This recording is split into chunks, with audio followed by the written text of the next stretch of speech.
Hello friends, स्वागत है आप सभी का हमारे यूट्यूब चैनल महासंग्राम में। दोस्तों, इस वीडियो में बात करेंगे राजीव गांधी सामान्य ज्ञान प्रतियोगिता में आने वाले जो महत्वपूर्ण प्रश्न बनेंगे दोस्तों, उनका डिस्कशन करेंगे। चलिए दोस्तों, देख लेते हैं।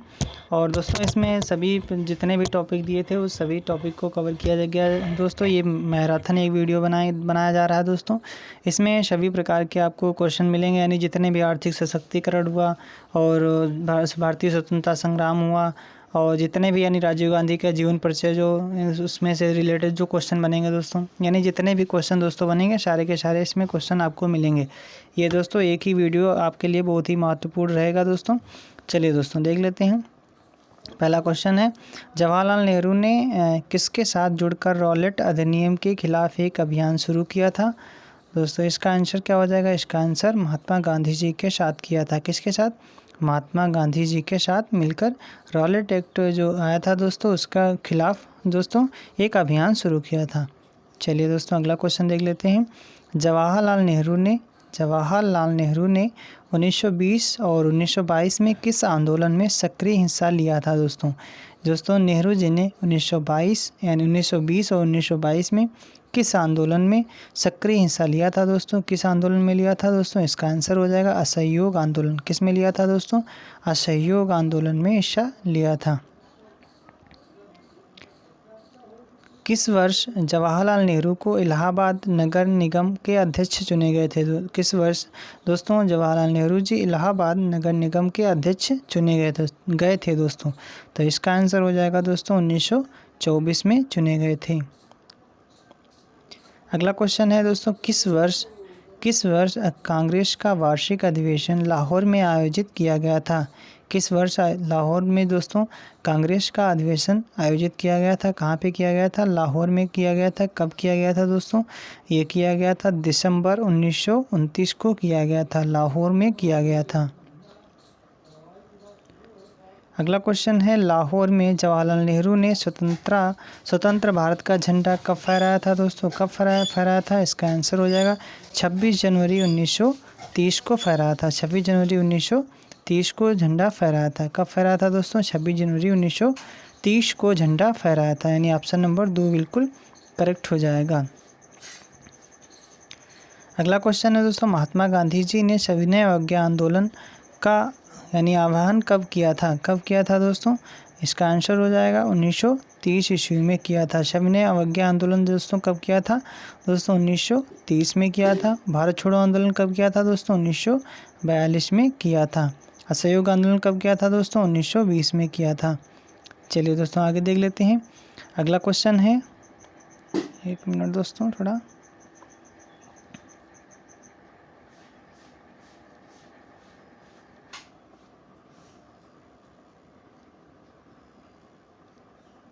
चलिए दोस्तों, देख लेते हैं। अगला क्वेश्चन क्या है, जवाहरलाल नेहरू ने कांग्रेस के अध्यक्ष पद के लिए कब चुने गए थे? दोस्तों, कब चुने गए थे? इसका आंसर हो जाएगा दोस्तों 1936 और 1937 में चुने गए थे। कब चुने गए थे दोस्तों? 1936 और 1937 में यानी जो जवाहरलाल नेहरू थे वो कांग्रेस के अध्यक्ष चुने गए थे।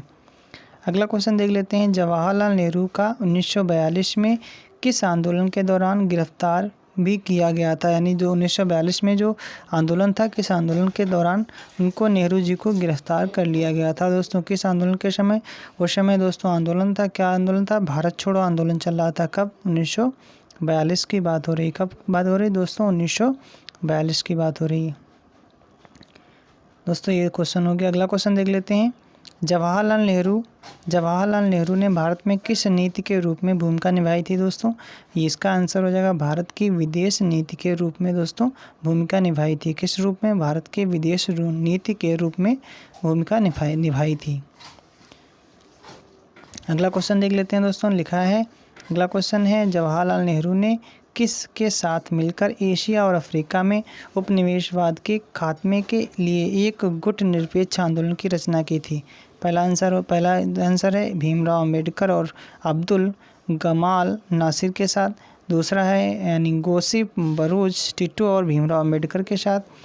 तीसरा है जोसेफ बरोज और टिटो और अब्दुल गमाल नासिर के साथ।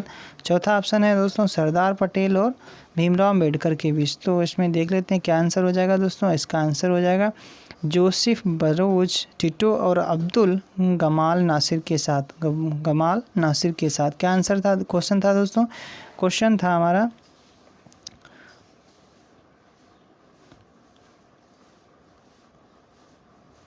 ये देख लेते हैं दोस्तों।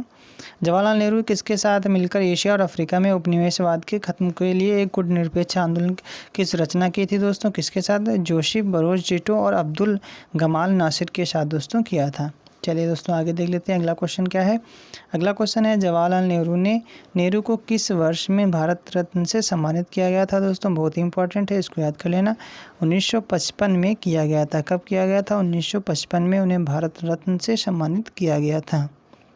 अगला क्वेश्चन है यानी 27 मई 1964 को जवाहरलाल नेहरू की मृत्यु इनमें से किस कारण से हुई थी दोस्तों, यानी जो जवाहरलाल नेहरू की मृत्यु किस कारण से हुई थी, कब हुई थी, 27 मई 1964 को हुई थी। किस कारण से हुई थी दोस्तों, इसका आंसर हो जाएगा दिल का दौरा पड़ गया था। क्या हुआ था दोस्तों, दिल का दौरा पड़ गया था। चलिए दोस्तों अगला क्वेश्चन देख लेते हैं। भारतीय राष्ट्रीय कांग्रेस के पहले अधिवेशन की अध्यक्षता किसने की थी दोस्तों, किसने की थी। चलिए दोस्तों देख लेते हैं इसका आंसर क्या होगा। पहला ऑप्शन है एओहिम ने बदरुद्दीन तैयब जी, JB कृपलानी और WC बनर्जी। किसने की थी दोस्तों, भारतीय राष्ट्रीय कांग्रेस की स्थापना 28 दिसंबर दोस्तों 1885 को हुई थी और इसका पहला अधिवेशन बम्बई में हुआ था, ठीक है। और फिर कलकत्ता हाईकोर्ट के बैरिस्टर व्योमेश चंद्र बनर्जी ने दोस्तों इसकी पहली अध्यक्षता की थी। और दोस्तों यानी कौन सा ऑप्शन, WC बनर्जी, ठीक है, यानी ऑप्शन नंबर डी बिल्कुल करेक्ट हो जाएगा।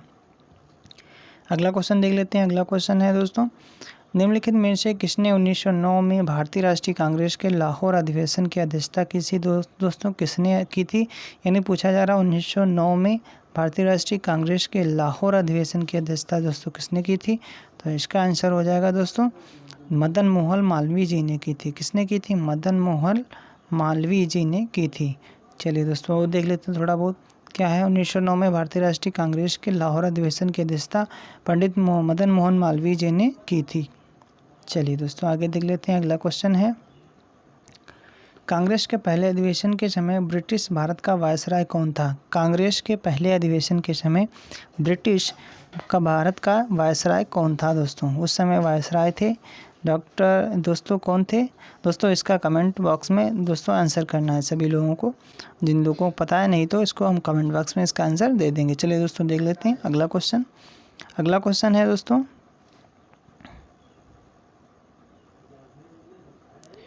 अगला क्वेश्चन है निम्नलिखित में से किस अधिवेशन में कांग्रेस दो भागों नरम और गरम दल में विभाजित हो गई थी दोस्तों। तो इसमें सूरत अधिवेशन में दोस्तों, कब, सूरत अधिवेशन में विभाजित हो गई थी।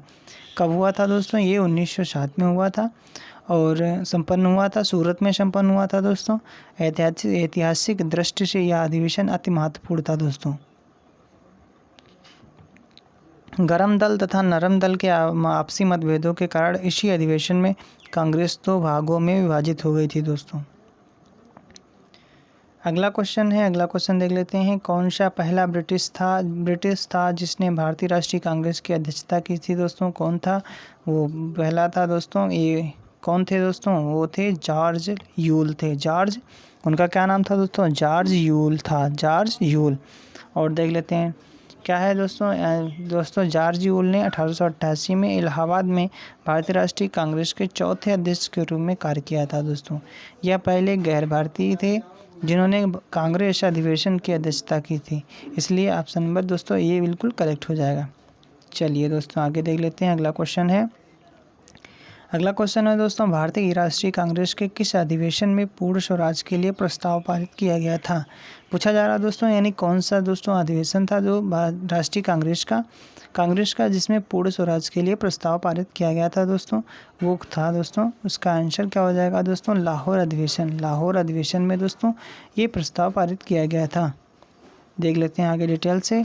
कांग्रेस का 45वां अधिवेशन लाहौर में हुआ था। कौन सा हुआ था दोस्तों, 45वां, याद रख लेना, यानी 45 नंबर का, ठीक है, 45वां। इसी अधिवेशन में पूर्ण स्वराज की मांग, पूर्ण स्वतंत्रता प्राप्त करने के लिए एक सविनय अवज्ञा आंदोलन शुरू करने तथा 26 जनवरी को स्वतंत्रता दिवस के रूप में मनाने का निर्णय लिया गया था, ठीक है दोस्तों। चलिए दोस्तों आगे देख लेते हैं। अगला क्वेश्चन, भारतीय राष्ट्रीय कांग्रेस के किस अधिवेशन में वंदे मातरम को पहली बार गाया गया था? दोस्तों बहुत ही इंपॉर्टेंट है, क्या है, भारतीय राष्ट्रीय कांग्रेस के किस अधिवेशन में वंदे मातरम को पहली बार गाया गया था? दोस्तों इसका आंसर हो जाएगा 1896 में जो कलकत्ता का अधिवेशन हुआ था, उसमें सबसे पहले दोस्तों गान गाया गया था। दोस्तों वंदे मातरम पहली बार गाया गया था। चलिए दोस्तों आगे देख लेते हैं। अगला क्वेश्चन है दोस्तों, अगला क्वेश्चन है, भारतीय राष्ट्रीय कांग्रेस के जिस अधिवेशन में वंदे मातरम को पहली बार गाया गया था, उसकी अध्यक्षता किसने की थी? दोस्तों ये बहुत इंपॉर्टेंट है क्वेश्चन। वो पहला पूछा गया था, कब हुआ था, यानी किस अधिवेशन में हुआ था, पूछा जा रहा है दोस्तों अध्यक्षता किसने की थी। तो दोस्तों इसकी अध्यक्षता किसने की थी? इसकी अध्यक्षता रहीमतुल्ला एम सयानी ने की थी। किसने की थी दोस्तों? रहीमतुल्ला एम सयानी ने की थी। चलिए दोस्तों देख लेते हैं। दोस्तों भारतीय राष्ट्रीय कांग्रेस के कोलकाता अधिवेशन में 1896 में वंदे मातरम को पहली बार गाया गया था। इस अधिवेशन की अध्यक्षता रहीमतुल्ला एम सयानी ने की थी। चलिए दोस्तों अगला क्वेश्चन देख लेते हैं। अगला क्वेश्चन क्या है? अगला क्वेश्चन है, जो स्वतंत्रता के बाद जयपुर में आयोजित भारतीय राष्ट्रीय कांग्रेस के अधिवेशन के अध्यक्ष कौन थे? यानी जब स्वतंत्रता मिल गई थी उसके बाद जयपुर में जब आयोजन हुआ था किसका? भारतीय राष्ट्रीय कांग्रेस का। उस समय अध्यक्ष कौन थे दोस्तों? उस समय अध्यक्ष थे कौन थे दोस्तों? डॉक्टर पट्टाभी सीतारमैया। दोस्तों कौन थे? डॉक्टर पट्टाभी सीतारमैया थे। दोस्तों किस में? जयपुर जो अधिवेशन हुआ था उसमें डॉक्टर पट्टाभी सीतारमैया उसमें दोस्तों अध्यक्ष थे। देख लेते कब हुआ था? 1948 में हुआ था दोस्तों, यानी 1947 में हमारा देश स्वतंत्र हो गया था, इसलिए दोस्तों। चलिए दोस्तों अगला क्वेश्चन देख लेते हैं। अगला क्वेश्चन क्या है? अगला क्वेश्चन है, कांग्रेस के पहले अधिवेशन में कुल कितने सदस्य शामिल हुए थे? दोस्तों कितने शामिल हुए थे? 72, यानी नहीं दोस्तों 72, 72 नंबर के सदस्य शामिल हुए थे। चलिए दोस्तों देख लेते हैं कौन कौन थे, थोड़ा उनका भी डिटेल से पढ़ लेते हैं। कांग्रेस के पहले अधिवेशन में कुल 72 सदस्य शामिल हुए, जिसमें दादा भाई नौरोजी, फिरोज शाह मेहता, काशीनाथ तैलंग और दीनसा और एडलसी वाचा, बी राघवाचारी, एम सुब्रह्मण्यम इत्यादि थे दोस्तों। चलिए दोस्तों आगे देख लेते हैं। अगला क्वेश्चन है, अगला क्वेश्चन देख लेते हैं दोस्तों। अगला क्वेश्चन क्या है? एक मिनट। चलिए दोस्तों अगला क्वेश्चन है, अगला क्वेश्चन है, भारतीय राष्ट्रीय कांग्रेस, क्या है क्वेश्चन? भारतीय राष्ट्रीय कांग्रेस के प्रथम अध्यक्ष कौन थे? प्रथम अधिवेशन के अध्यक्ष कौन से दोस्तों? दोस्तों इसके आंसर है व्योमेश चंद्र बनर्जी थे। कौन थे दोस्तों? भारतीय राष्ट्रीय कांग्रेस का जो पहला अधिवेशन हुआ था उसके अध्यक्ष थे व्योमेश चंद्र बनर्जी जी थे। चलिए दोस्तों अगला क्वेश्चन देख लेते हैं। अगला क्वेश्चन है, अगला क्वेश्चन है, भारतीय राष्ट्रीय कांग्रेस का सबसे महत्वपूर्ण लक्ष्य क्या था दोस्तों? ये बहुत इंपॉर्टेंट है, याद कर लेना। भारतीय राष्ट्रीय कांग्रेस का सबसे महत्वपूर्ण लक्ष्य क्या था दोस्तों? इसका आंसर हो जाएगा देश के विभिन्न भागों के राष्ट्रवादी राजनैतिक कार्यकर्ताओं के बीच मैत्री संबंध स्थापित करना। क्या दोस्तों था उसका मुख्य उद्देश्य? देश के विभिन्न भागों के राष्ट्रवादी राजनैतिक कार्यकर्ताओं के बीच मैत्री संबंध स्थापित करना। चलिए दोस्तों अगला क्वेश्चन देख लेते हैं। अगला क्वेश्चन क्या है? अगला क्वेश्चन है, भारतीय राष्ट्रीय कांग्रेस की स्थापना किसने की थी दोस्तों? किसने की थी? ए.ओ. ह्यूम ने की थी। किसने की थी दोस्तों? ए.ओ. ह्यूम ने की थी। अगला क्वेश्चन देख लेते हैं। अगला क्वेश्चन क्या है? कांग्रेस का उदारवादी युग कब तक रहा दोस्तों? यानी जो कांग्रेस का उदारवादी युग था वो कब से कब तक रहा? 1885 से 1905 तक रहा दोस्तों। कब तक रहा? 1885 से दोस्तों 1905 तक रहा है, ठीक है। चलिए दोस्तों आगे देख लेते हैं। अगला क्वेश्चन है, इंडियन पार्लियामेंट्री कमेटी का गठन कहाँ हुआ था? इंडियन पार्लियामेंट्री कमेटी का गठन कहाँ हुआ था दोस्तों? इसका आंसर हो जाएगा इंग्लैंड में हुआ था। कहाँ हुआ था? इंग्लैंड में हुआ था। अगला क्वेश्चन है, भारतीय इतिहास में गोकुलदास तेजपाल संस्कृत विश्वविद्यालय क्यों प्रसिद्ध है? क्योंकि दोस्तों भारतीय राष्ट्रीय कांग्रेस का प्रथम सत्र यहीं पर हुआ था। कहाँ हुआ था दोस्तों? पहला सत्र भारतीय राष्ट्रीय कांग्रेस का पहला सत्र कहाँ हुआ था दोस्तों? पहला सत्र हुआ था दोस्तों गोकुलदास तेजपाल संस्कृत विश्वविद्यालय में हुआ था। चलिए दोस्तों अगला क्वेश्चन देख लेते हैं। अगला क्वेश्चन है, भारतीय राष्ट्रीय कांग्रेस के प्रथम सत्र की बैठक WC बनर्जी की अध्यक्षता में कितने गैर सरकारी प्रतिनिधियों ने भाग लिया था दोस्तों? कितने थे? 72 थे, यानी 72 नंबर के थे। चलिए दोस्तों आगे देख लेते हैं। अगला क्वेश्चन है, इंडियन पार्लियामेंट्री कमेटी का गठन कहाँ हुआ था दोस्तों? ये तो अभी पढ़ लिया था पीछे हमने, इंग्लैंड में हुआ था। ठीक है दोस्तों, चलिए दोस्तों आगे देख लेते हैं। अगला क्वेश्चन है, इंडियन नेशनल यूनियन की स्थापना कब और किसने की थी दोस्तों? इंडियन नेशनल यूनियन की स्थापना कब और किसने की थी? 1854 में दोस्तों A.O. ह्यूम ने की थी। किसने की थी? A.O. ह्यूम ने की थी। चलिए दोस्तों अगला क्वेश्चन है, राजीव गांधी का जन्म दोस्तों कब हुआ था? राजीव गांधी जी का जन्म दोस्तों 20 अगस्त 1944 को हुआ था। कब हुआ था दोस्तों? राजीव गांधी जी का जन्म 20 अगस्त 1944 को हुआ था। कहाँ पे हुआ था दोस्तों? बम्बई में हुआ था दोस्तों, गांधी परिवार में हुआ था। 20 अगस्त 1944 को हुआ था। अगला क्वेश्चन देख लेते हैं, उस घर का नाम बताइए जहां राजीव गांधी ने अपने शुरुआती बचपन के दिन बिताए थे दोस्तों। तो उसका आंसर हो जाएगा दोस्तों, जो शुरुआती बचपन के दिन बिताए थे वो 3 मूर्ति हाउस था। क्या था दोस्तों? 3 मूर्ति हाउस था। और 3 मूर्ति हाउस में अपने दादा के साथ बिताया था। यहाँ श्रीमती इंदिरा गांधी ने प्रधानमंत्री की परिचारिका के रूप में दोस्तों कार्य किया था। प्रधानमंत्री की परिचारिका के रूप में कार्य किया था। अगला क्वेश्चन है दोस्तों, राजीव गांधी ने किस स्कूल में प्रथम प्रवेश लिया था दोस्तों? किस स्कूल में प्रथम प्रवेश लिया था दोस्तों? वो है वेलहम प्रेम दोस्तों। उस स्कूल में प्रथम दोस्तों प्रवेश लिया था। कहाँ पे स्कूल है देख लेते हैं। राजीव गांधी के कुछ समय के लिए देहरादून के वेलहम स्कूल गए, लेकिन जल्द ही उन्हें हिमालय की तलहटी में स्थित आवासीय दून स्कूल में भेज दिया गया था। कहाँ भेज दिया गया था दोस्तों? हिमालय की तलहटी में स्थित आवासीय दून स्कूल में भेज दिया गया था। राजीव गांधी ने किस वर्ष में सोनिया गांधी से शादी की थी दोस्तों? किस वर्ष में की थी दोस्तों? 1968 में की थी। किस में की थी? 1968 में की थी। चलिए देख लेते हैं दोस्तों, राजीव गांधी की मुलाकात Edvige Antonio Albina Maino Sonia Gandhi एक इटालियन से यानी इतालवी से कैम्ब्रिज में हुई थी। उनकी शादी 1968 में नई दिल्ली में हुई थी। कहाँ पे हुई थी दोस्तों? नई दिल्ली में हुई थी। अगला क्वेश्चन देख लेते हैं। अगला क्वेश्चन है, राजनीति में प्रवेश करने से पहले राजीव गांधी का पेशा क्या था दोस्तों? वो एक पायलट थे। क्या थे दोस्तों? पायलट थे। जब वो राजनीति में आए थे तो उसके पहले उनका पेशा था दोस्तों वो पायलट थे। देख लेते हैं डिटेल से दोस्तों। राजनीति में प्रवेश करने से पहले राजीव गांधी इंडियन एयरलाइंस के लिए एक पेशेवर पायलट थे। क्या थे दोस्तों? एक पेशेवर पायलट थे। अगला क्वेश्चन है, राजीव गांधी भारत के प्रधानमंत्री कब बने दोस्तों? राजीव गांधी भारत के प्रधानमंत्री कब बने दोस्तों? तो इसका आंसर हो जाएगा, कब बने दोस्तों? 1984 में बने थे दोस्तों। कब बने थे? 1984 में बने थे। देख लेते हैं। 31 अक्टूबर 1984 को अपनी मां इंदिरा गांधी, श्रीमती इंदिरा गांधी की हत्या के बाद दोस्तों, इनकी यानी कब हत्या हो गई थी दोस्तों इंदिरा गांधी की? 31 अक्टूबर 1984 को हो गई थी। उनके बाद इसके यानी हत्या की दोस्तों इंदिरा गांधी की हत्या के बाद 1984 में राजीव गांधी ने भारत के प्रधानमंत्री के रूप में शपथ ली थी दोस्तों।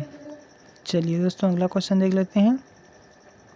अगला क्वेश्चन है, राजीव गांधी ने राष्ट्रीय शिक्षा नीति यानी national policy on education NPE की घोषणा कब की थी दोस्तों? बहुत ही इंपॉर्टेंट है, इसको याद कर लेना। 1985 में की थी। कब की थी? 1985 में की थी। देख लेते हैं दोस्तों। राजीव गांधी ने भारत में उच्च शिक्षा कार्यक्रमों के आधुनिकीकरण और विस्तार के लिए 1986 में राष्ट्रीय शिक्षा नीति की घोषणा की थी दोस्तों। चलिए दोस्तों आगे देख लेते हैं। राजीव गांधी के प्रयासों से किस वर्ष MTNL की स्थापना हुई थी दोस्तों? किस वर्ष हुई थी दोस्तों? ऑप्शन नंबर बी बिल्कुल करेक्ट हो जाएगा। 1986 में MTNL की स्थापना हुई थी। देख लेते हैं डिटेल से। राजीव गांधी सूचना प्रौद्योगिकी और दूरसंचार के क्षेत्र में एक क्रांति लाए। उनके प्रयासों से महानगर टेलीफोन निगम लिमिटेड, दोस्तों इसका फुल फॉर्म क्या है, MTNL का फुल फॉर्म है महानगर टेलीफोन निगम लिमिटेड, की स्थापना 1986 में की गई थी। अगला क्वेश्चन देख लेते हैं। राजीव गांधी की हत्या किस वर्ष में हुई थी दोस्तों? 1991 में हुई थी। 1991 में हुई थी। देख लेते हैं। राजीव 21 मई 1991 को राजीव गांधी तमिलनाडु के श्री पेरुम्बतूर पहुँचे एक रैली को संबोधित करने के लिए, जहां उनकी हत्या कर दी गई थी।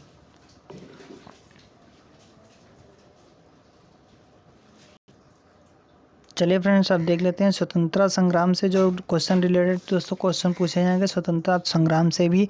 दोस्तों इसमें टॉपिक दिया था, इसलिए क्वेश्चन लाए हैं दोस्तों, इससे क्वेश्चन इंपॉर्टेंट क्वेश्चन लाए हैं। अगला क्वेश्चन देख लेते हैं। 1857 के विद्रोह के समय भारत का गवर्नर जनरल कौन था दोस्तों? उस समय कौन थे? लॉर्ड कैनिंग थे। उस समय कौन थे दोस्तों? लॉर्ड कैनिंग थे। किस टाइम की बात हो रही?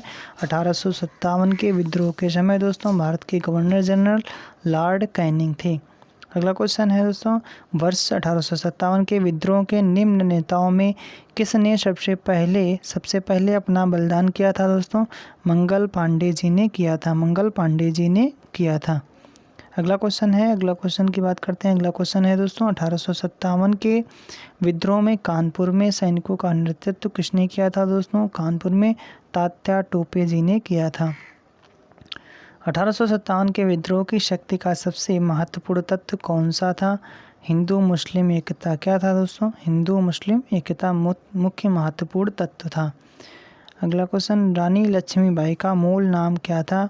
उनका मूल नाम मणिकर्णिका था। क्या नाम था दोस्तों? मणिकर्णिका था। किसका नाम? रानी लक्ष्मीबाई जी का दोस्तों क्या नाम था? मणिकर्णिका दोस्तों नाम था। चलिए दोस्तों आगे देख लेते हैं। अगला क्वेश्चन देख लेते हैं। अगला क्वेश्चन है दोस्तों, 1857 में अंग्रेजी साम्राज्य के विरुद्ध पंजाब में किसने सशस्त्र विद्रोह किया था दोस्तों? किसने किया था? नामधारी सिखों ने किया था। बिहार में 1857 की क्रांति के नेता कुंवर सिंह का देहांत कब हुआ था? 9 मई 1858 को हुआ था। कब हुआ था? 9 मई 1858 को हुआ था। किस नेता का दोस्तों? किस क्रांतिकारी नेता का? नेता कुंवर सिंह का दोस्तों देहांत हो गया था। कहाँ पे हुआ था? बिहार में हुआ था। कब हुआ था? 9 मई 1858 को हुआ था। अगला क्वेश्चन है, भारतीय सेना में चर्बी वाले कारतूसों से चलने वाली एनफील्ड राइफल कब शामिल हुई थी? अंग्रेजी भारतीय सेना में चर्बी वाले कारतूस जो दोस्तों कब लाए थे इसमें, जो अपनी सेना में शामिल किए थे? जनवरी 1857 में शामिल किए थे। निम्नलिखित में से कौन सा आयोग 1857 का विद्रोह दमन के बाद भारतीय फौज के नव संगठन से संबंधित है? पील आयोग। कौन सा आयोग दोस्तों? पील आयोग दोस्तों संबंधित है। अगला क्वेश्चन है दोस्तों, अगला क्वेश्चन 1857 के विद्रोह को किस उर्दू कवि ने देखा था? 1857 के विद्रोह को किस उर्दू कवि ने देखा था दोस्तों? मिर्जा गालिब ने देखा था। किसने देखा था? मिर्जा गालिब ने देखा था। निम्नलिखित में से कौन 1857 के विद्रोह में अंग्रेजों का सबसे कट्टर दुश्मन था? कौन था दोस्तों? मौलवी अहमदुल्ला शाह। कौन था दोस्तों? मौलवी अहमदुल्ला शाह थे। अगला क्वेश्चन देख लेते हैं। जगदीशपुर के राजा कौन थे?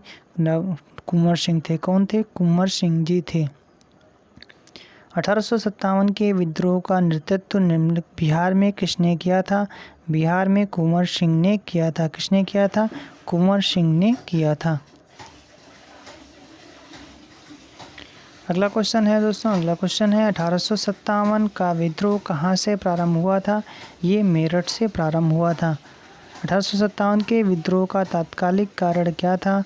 मुख्य कारण दोस्तों यही था कि चर्बी वाले कारतूसों का प्रयोग करना था।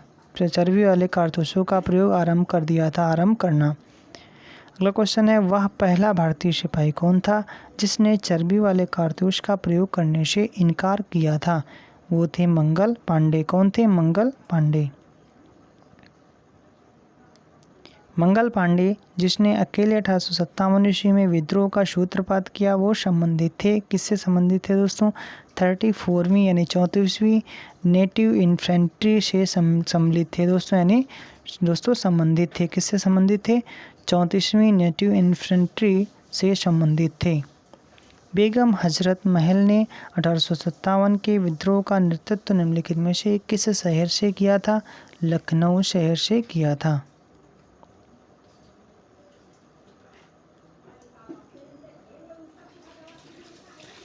किसने कहा ब्रिटिश शासन एक स्थायी बढ़ता हुआ तथा लगातार बढ़ता हुआ विदेशी आक्रमण है जो धीरे धीरे ही सही मगर पूरी तरह देश को नष्ट कर रहा है? ये कहा था दादा भाई नौरोजी ने कहा था। क्या कहा था दोस्तों? फिर से एक बार देख लेते हैं। कहा था ब्रिटिश शासन एक स्थायी बढ़ता हुआ तथा लगातार बढ़ता हुआ विदेशी आक्रमण है जो धीरे धीरे ही सही मगर पूरी तरह से देश को नष्ट कर रहा है। अगला क्वेश्चन है निम्नलिखित में से किसने एक सार्वजनिक भाषण में राष्ट्रीय कांग्रेस पर हमला किया और उसे जनता के एक बहुत सूक्ष्म भाग का प्रतिनिधित्व बताकर उसकी हंसी उड़ाई? दोस्तों किसने उड़ाई थी? डफरिन ने उड़ाई थी। क्या कहा था दोस्तों? क्वेश्चन क्या है?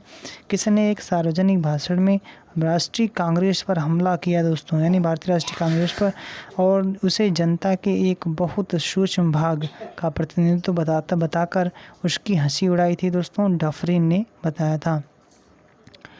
किसने कहा मुझे खुशी है कि कांग्रेस बराबर नीचे की ओर जा रही है क्योंकि यह राजद्रोही संस्था है, इसके नेता संदिग्ध चरित्र के लोग हैं? दोस्तों किसने कहा था? एल्गिन दोती ने कहा था। किसने कहा था दोस्तों? बहुत इंपॉर्टेंट है, याद कर लेना, एल्गिन दोती ने कहा था।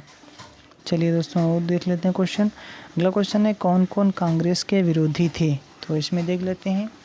सैयद अहमद खां ये भी थे, हैदराबाद के नवाब ये भी थे, बनारस के राजा शिव प्रसाद ये भी थे। चौथे नंबर के थे दोस्तों दिनशा मानकजी पेटिट ये भी थे दोस्तों, यानी चारों लोग इसमें थे, चारों लोग कांग्रेस के विरोधी थे। अगला क्वेश्चन देख लेते हैं। अगला क्वेश्चन है उदारवादियों की कार्यपद्धति के साधन थे? क्या थे दोस्तों? उदारवादी जो थे उनके साधन, कार्यपद्धति के साधन थे प्रार्थना, याचना व विरोध। ठीक है। उदारवादियों की कार्यपद्धति को किसने भिखमंगी राजनीति की संज्ञा दी थी दोस्तों? किसने दी थी? उग्रवादियों ने दी थी, उग्रवादियों ने दी थी। अगला क्वेश्चन देख लेते हैं। ब्रिटिश साम्राज्य के अंतर्गत स्वशासन की मांग सबसे पहले किसने और कब की थी दोस्तों? यानी जो स्वशासन की मांग सबसे पहले किसने और कब की थी? सबसे पहले दादा भाई नौरोजी ने 1904 में की थी। किसने की थी? दादा भाई नौरोजी ने 1904 में की थी। उदारवादियों का सबसे प्रमुख योगदान था, क्या योगदान था दोस्तों? ब्रिटिश शोषण नीति की ओर जनता का ध्यान खींचना। ब्रिटिश शोषण नीति की ओर जनता का ध्यान खींचना, यही सबसे प्रमुख योगदान था। किसका था? उदारवादियों का। किसने कहा था हमें मर्दों की तरह खुलकर कहना चाहिए कि हम अपनी मज्जा तक राजभक्त हैं और हमें अंग्रेजी राज्य से हुए फ़ायदों का ज्ञान है दोस्तों? किसने कहा था? दादा भाई नौरोजी ने कहा था। क्या कहा था? हमें मर्दों की तरह खुलकर कहना चाहिए कि हम अपनी मज्जा तक राजभक्त हैं, हमें अंग्रेजी राज्य से हुए फ़ायदों का ज्ञान है। अगला क्वेश्चन किसने कहा था भारतवर्ष तलवार के बल पर जीता गया था, तलवार के बल पर ही उसे ब्रितानी कब्जे में रखा जाएगा? एल्गिन ने कहा था। किसने कहा था? एल्गिन ने कहा था। अगला क्वेश्चन है किसने उदारवादियों के संबंध में कहा था अपनी शिकायतों का निवारण करने तथा रियायत पाने के लिए उन्होंने 20 साल से अधिक समय कमोबेश जो आंदोलन चलाया उसमें उन्हें रोटियों के बजाय पत्थर मिले? किसने कहा था दोस्तों? लाला लाजपत राय ने कहा था। किसने कहा था? लाला लाजपत राय ने कहा था। किस उग्रवादी नेता ने उदारवादियों के संबंध में कहा था यदि हम साल में एक बार मेढकों की तरह टर्रा करके चुप होते रहें तो हमें कभी अपने प्रयासों में सफलता नहीं मिलेगी। दोस्तों याद कर लेना, ये बाल गंगाधर तिलक ने कहा था। किसके संबंध में कहा था दोस्तों? उग्रवादी नेता थे ये, उदारवादियों के संबंध में कहा था। यदि हम साल में एक बार मेढकों की तरह टर टर करके चुप होते रहेंगे तो हमें कभी अपने प्रयासों में सफलता नहीं मिलेगी। ये किसने कहा था दोस्तों? बाल गंगाधर तिलक ने कहा था। 1897 में किसकी गिरफ्तारी के बाद राष्ट्रीय कांग्रेस में एक नया मोड़ आया था दोस्तों? बाल गंगाधर तिलक की गिरफ्तारी के बाद भारतीय राष्ट्रीय कांग्रेस में एक नया मोड़ आया था।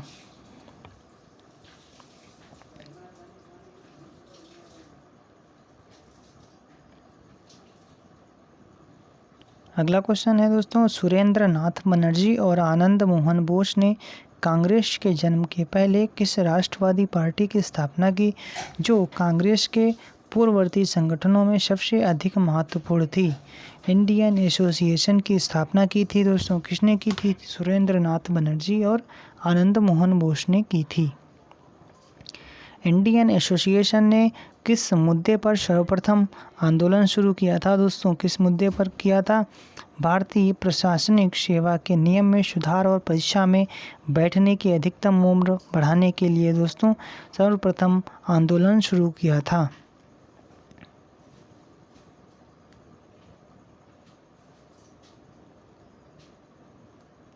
इंडियन एसोसिएशन द्वारा कलकत्ता में आयोजित अखिल भारतीय राष्ट्रीय सम्मेलन इंडियन नेशनल कांग्रेस कब हुआ था दोस्तों? कब हुआ था? 1883 में हुआ था। कब हुआ था? 1883 में हुआ था। कहाँ पे हुआ था? कलकत्ता में हुआ था।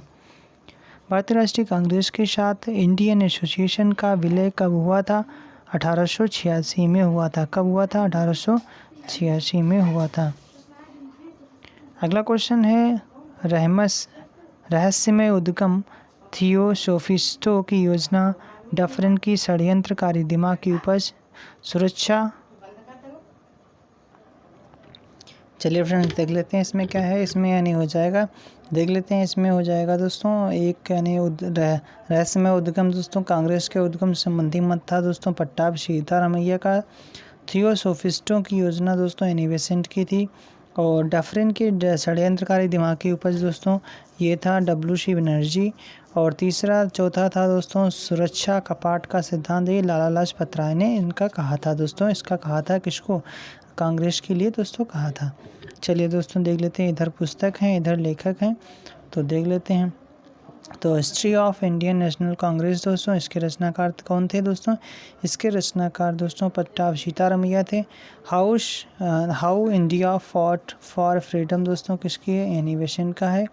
इंडिया टुडे किसका है दोस्तों? RP दत्त का है। RP दत्त का जी का है। 1857 किसकी है दोस्तों बुक? 1857 की है। 1857 दोस्तों SN सेन की है दोस्तों। किसकी बुक है दोस्तों? SN सेन की है। इंडिया टुडे किसकी है? RP दत्त की है। और how India for freedom Annie Besant की है। और history of Indian national Congress दोस्तों पट्टाभी सीतारामैया की है। चलिए दोस्तों आगे देख लेते हैं। भारतीय राष्ट्रीय कांग्रेस के प्रथम सत्र की बैठक में कितने प्रतिभागियों ने भाग लिया था दोस्तों? 86 प्रतिभागियों ने भाग लिया था। किसने भारतीय राष्ट्रीय कांग्रेस की अध्यक्षता 2 बार की थी दोस्तों? किसने की थी? वेडरबर्न ने की थी। किसने की थी? वेडरबर्न ने की थी। चलिए दोस्तों आगे देख लेते हैं अगला क्वेश्चन क्या है। अगला क्वेश्चन है दोस्तों भारतीय राष्ट्रीय कांग्रेस के 1905 के बनारस अधिवेशन के अध्यक्ष कौन थे दोस्तों? गोपाल कृष्ण गोखले। कौन थे? गोपाल कृष्ण गोखले। अगला क्वेश्चन है, कौन भारतीय राष्ट्रीय कांग्रेस के स्थापना अधिवेशन में उपस्थित नहीं थे? वो थे सुरेंद्र नाथ बनर्जी नहीं थे।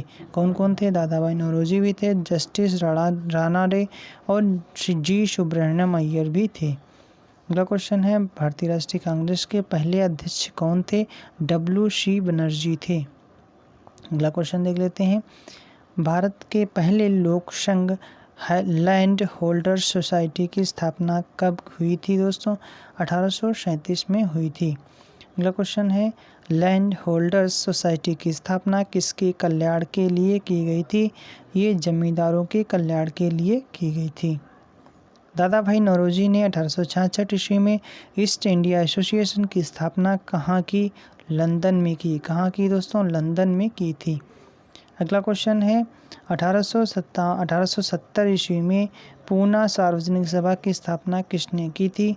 पूना सार्वजनिक सभा की स्थापना महादेव गोविंद रानाडे ने की थी। कब की थी? 1870 में। कहाँ की थी? पूना सार्वजनिक सभा की स्थापना की थी। चलिए दोस्तों देख लेते हैं, इधर कथन दिए हैं और उनका पूछा गया कौन से कथन गलत हैं कौन से सही हैं। पहला है भारतीय राष्ट्रीय कांग्रेस का प्रथम अधिवेशन कलकत्ता में हुआ। दूसरा है भारतीय राष्ट्रीय कांग्रेस का दूसरा अधिवेशन दादा भाई नौरोजी की अध्यक्षता में हुआ। अगला है भारतीय राष्ट्रीय कांग्रेस तथा मुस्लिम लीग दोनों ने लखनऊ में 1916 में अधिवेशन किया। लखनऊ समझौता संपन्न हुआ। तो इसमें यानी 2 ऑप्शन एक सही है, 2 और 3 वाला सही है, बाकी पहला वाला गलत है दोस्तों। चलिए दोस्तों आगे देख लेते हैं। अगला क्वेश्चन है किस एक ने सन 1875 में हाउस ऑफ कॉमन्स में एक याचिका प्रस्तुत करते हुए ब्रिटिश संसद में भारत के प्रत्यक्ष प्रतिनिधित्व की मांग की थी दोस्तों? किसने दोस्तों की थी? दोस्तों दी डक्कन एसोसिएशन ने की थी। किसने की थी? दी डक्कन एसोसिएशन ने की थी। अगला क्वेश्चन है भारतीय नेताओं में से कौन एक ब्रिटिश द्वारा इंडियन सिविल सर्विसेज से बर्खास्त किया गया था? किसे बर्खास्त किया गया था? सुरेंद्र नाथ बनर्जी जी को बर्खास्त किया गया था। लैंड होल्डर सोसाइटी कलकत्ता के संस्थापक कौन थे? द्वारका नाथ टैगोर थे। कौन थे? द्वारका नाथ टैगोर थे। देख लेते हैं दोस्तों इसमें क्या है, इधर दी हैं संस्थाएं दी हैं, इधर स्थापना वर्ष। तो बंगाल ब्रिटिश इंडिया सोसाइटी की स्थापना कब हुई थी दोस्तों? हुई थी 1843 में हुई थी। मद्रास नेटिव एसोसिएशन की स्थापना दोस्तों कब हुई थी? 1852 में हुई थी। पूना सार्वजनिक सभा की स्थापना 1876 में हुई थी। इंडियन एसोसिएशन की स्थापना 1876 में हुई थी। दोस्तों ये सीरियल से ही दिए हैं, ठीक है दोस्तों। तो इसका ऑप्शन नंबर ए बिल्कुल करेक्ट हो जाएगा। चलिए दोस्तों आगे देख लेते हैं।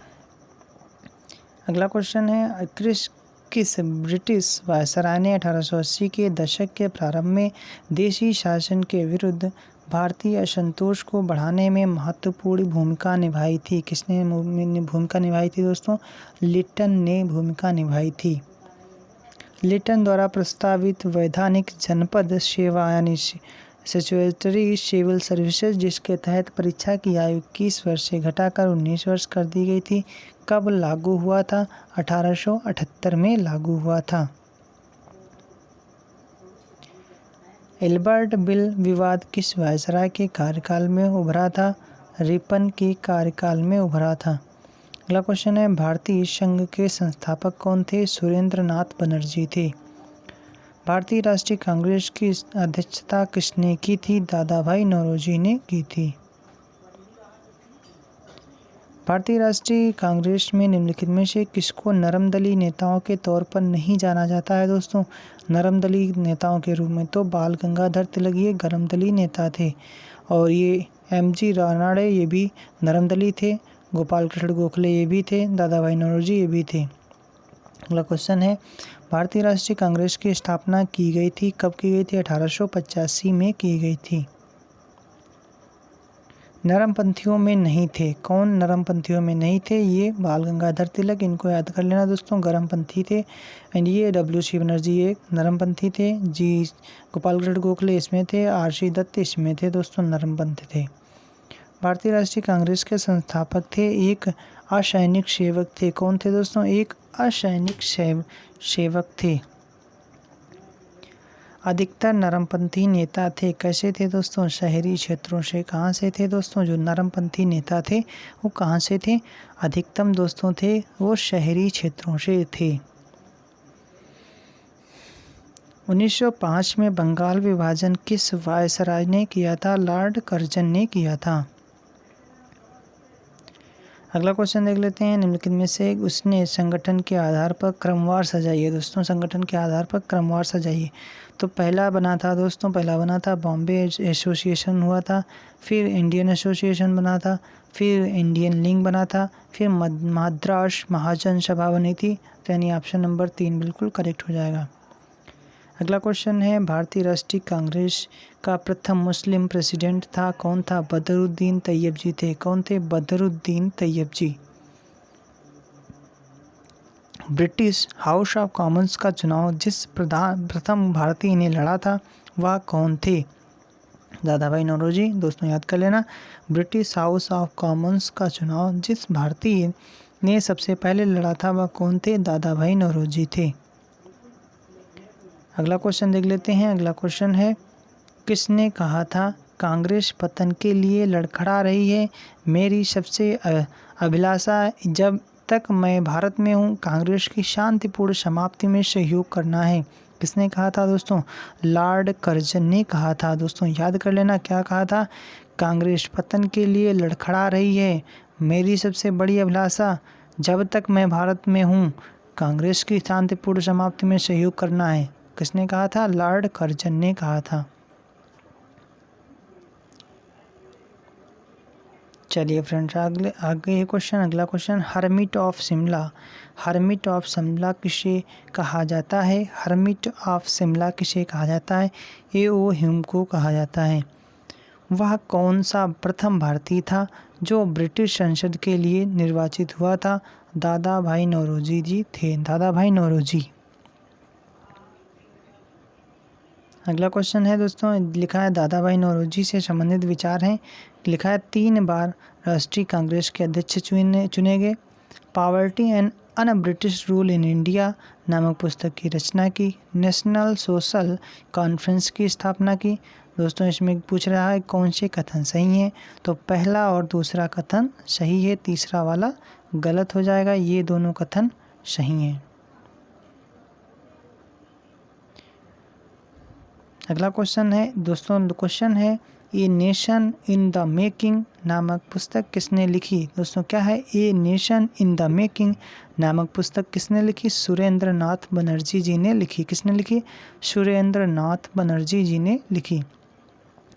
अगला क्वेश्चन है, 19वीं सदी के अंतिम चतुर्थांश में वह कौन सा तत्व था जिसने भारत में एक समान राष्ट्रीय दृष्टिकोण के उत्थान में एक महत्वपूर्ण भूमिका निभाई? देख लेते हैं। देश का प्रशासनिक एवं आर्थिक एकीकरण, पाश्चात्य विचार एवं शिक्षा, प्रेस एवं साहित्य की भूमिका एवं भारतीय अतीत का पुनर्अन्वेषण। तो इसमें हो जाएगा यानी चारों ऑप्शन सही हैं, उपयुक्त सभी। अगला क्वेश्चन है दोस्तों, 1885 में भारतीय राष्ट्रीय कांग्रेस की स्थापना के पीछे कुछ तात्कालिक कारण थे, कौन सा कारण उसमें शामिल नहीं था? ये पूछ रहा है, यानी कौन सा गलत है। तो पहला देख लेते हैं, 1878 का सशस्त्र अधिनियम और भारतीय भाषा प्रेस अधिनियम, ये तो था दोस्तों। 1870 और 1880 का द्वितीय आंग्ल अफगान युद्ध, ये तो नहीं था। 1877 में दिल्ली में आयोजित शाही दरबार जब संपूर्ण भारत अकाल के चपेट में था। 1883 का एल्बर्ट विधेयक विवाद, तो इसमें क्या हो जाएगा दोस्तों? ये वाला गलत हो जाएगा। 1870 और 1880 का द्वितीय आंग्ल अफगान युद्ध।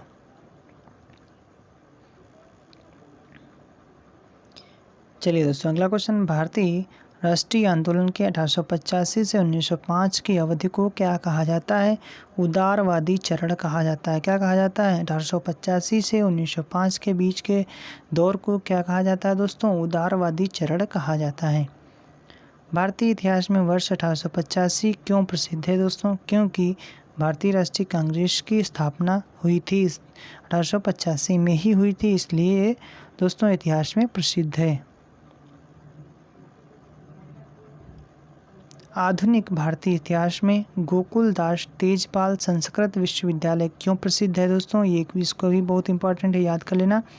ये भारतीय राष्ट्रीय कांग्रेस का प्रथम अधिवेशन यहीं पर हुआ था। भारत राष्ट्रीय कांग्रेस का प्रथम अधिवेशन यहीं पर संपन्न हुआ था। 1885 से 1905 के काल के भारतीय राष्ट्रीय आंदोलन में उदारवादी नेताओं का प्रमुख प्रभुत्व था। उनके आंदोलन का मुख्य ढंग क्या था दोस्तों? संवैधानिक आंदोलन क्या था? क्या था दोस्तों? संवैधानिक आंदोलन था। अगला क्वेश्चन है, भारतीय राष्ट्रीय कांग्रेस की पहली बैठक किस शहर में हुई थी? बम्बई में हुई थी। कहाँ पे हुई थी? बम्बई में हुई थी। निम्नलिखित में से कांग्रेसी नेताओं में किसको भारत का महान वृद्धि व्यक्ति कहा जाता है? दादा भाई नौरोजी को कहा जाता है। किस गवर्नर जनरल के कार्यकाल के दौरान भारतीय राष्ट्रीय कांग्रेस बनी थी? लॉर्ड डफरिन के कार्यकाल के समय भारतीय राष्ट्रीय कांग्रेस बनी थी। भारतीय विश्वविद्यालय अधिनियम 1904 किस वायसराय के काल में पारित किया गया था? लॉर्ड कर्जन के कार्यकाल में पारित किया गया था। भारतीय सिविल सेवा ICS में चुने गए पहले भारतीय का नाम बताइए। सत्येंद्र नाथ टैगोर जी। इंडियन नेशनल कांग्रेस के संस्थापक कौन थे दोस्तों? एलन ऑक्टेवियन ह्यूम थे। A.O. ह्यूम जिनको बोलते हैं दोस्तों। A.O. ह्यूम का पूरा नाम क्या है? Allan Octavian Hume. ठीक है, चलिए फ्रेंड्स देख लेते हैं दोस्तों। इधर लिखा गया अपदस्थ शासकों के आंदोलन थे दोस्तों, और ये सन पूछा गया। तो पहला आंदोलन है दोस्तों खुर्दा या उड़ीसा का पाइक विद्रोह। फिर दूसरा है श्रावणकोर के दीवान वेलुपंथी का विद्रोह। फिर कित्तूर मैसूर के शासक की विधवा कित्तूर चेन्नम्मा का विद्रोह। गंजाम के जमींदार धनंजय भाजा का विद्रोह। तो इसमें दोस्तों देख लेते हैं, ऑप्शन नंबर ए बिल्कुल करेक्ट हो जाएगा, सीरियल से दे रखे हैं। यानी खुर्दा उड़ीसा का पाइक विद्रोह दोस्तों 1804 में हुआ था। श्रावणकोर के दीवान वेलुपंथी का विद्रोह 1808 में हुआ था। कित्तूर मैसूर के शासक की विधवा यानी कित्तूर चेन्नम्मा का विद्रोह 1824 में हुआ था। गंजाम के जमींदार धनंजय भाजा का विद्रोह 1835 में हुआ था। अगला क्वेश्चन देख लेते हैं। इधर लिखा है अपदस्थ शासकों के आश्रितों का विद्रोह इधर संधिये हैं। तो इसमें देख लेते हैं, इसमें भी दोस्तों सीरियल से दे रखा है। तो यानी रामोसी विद्रोह कब हुआ था? 1822 में हुआ था। गडकरी विद्रोह 1844 में हुआ था। सामंतवाड़ी विद्रोह 1844 में हुआ था।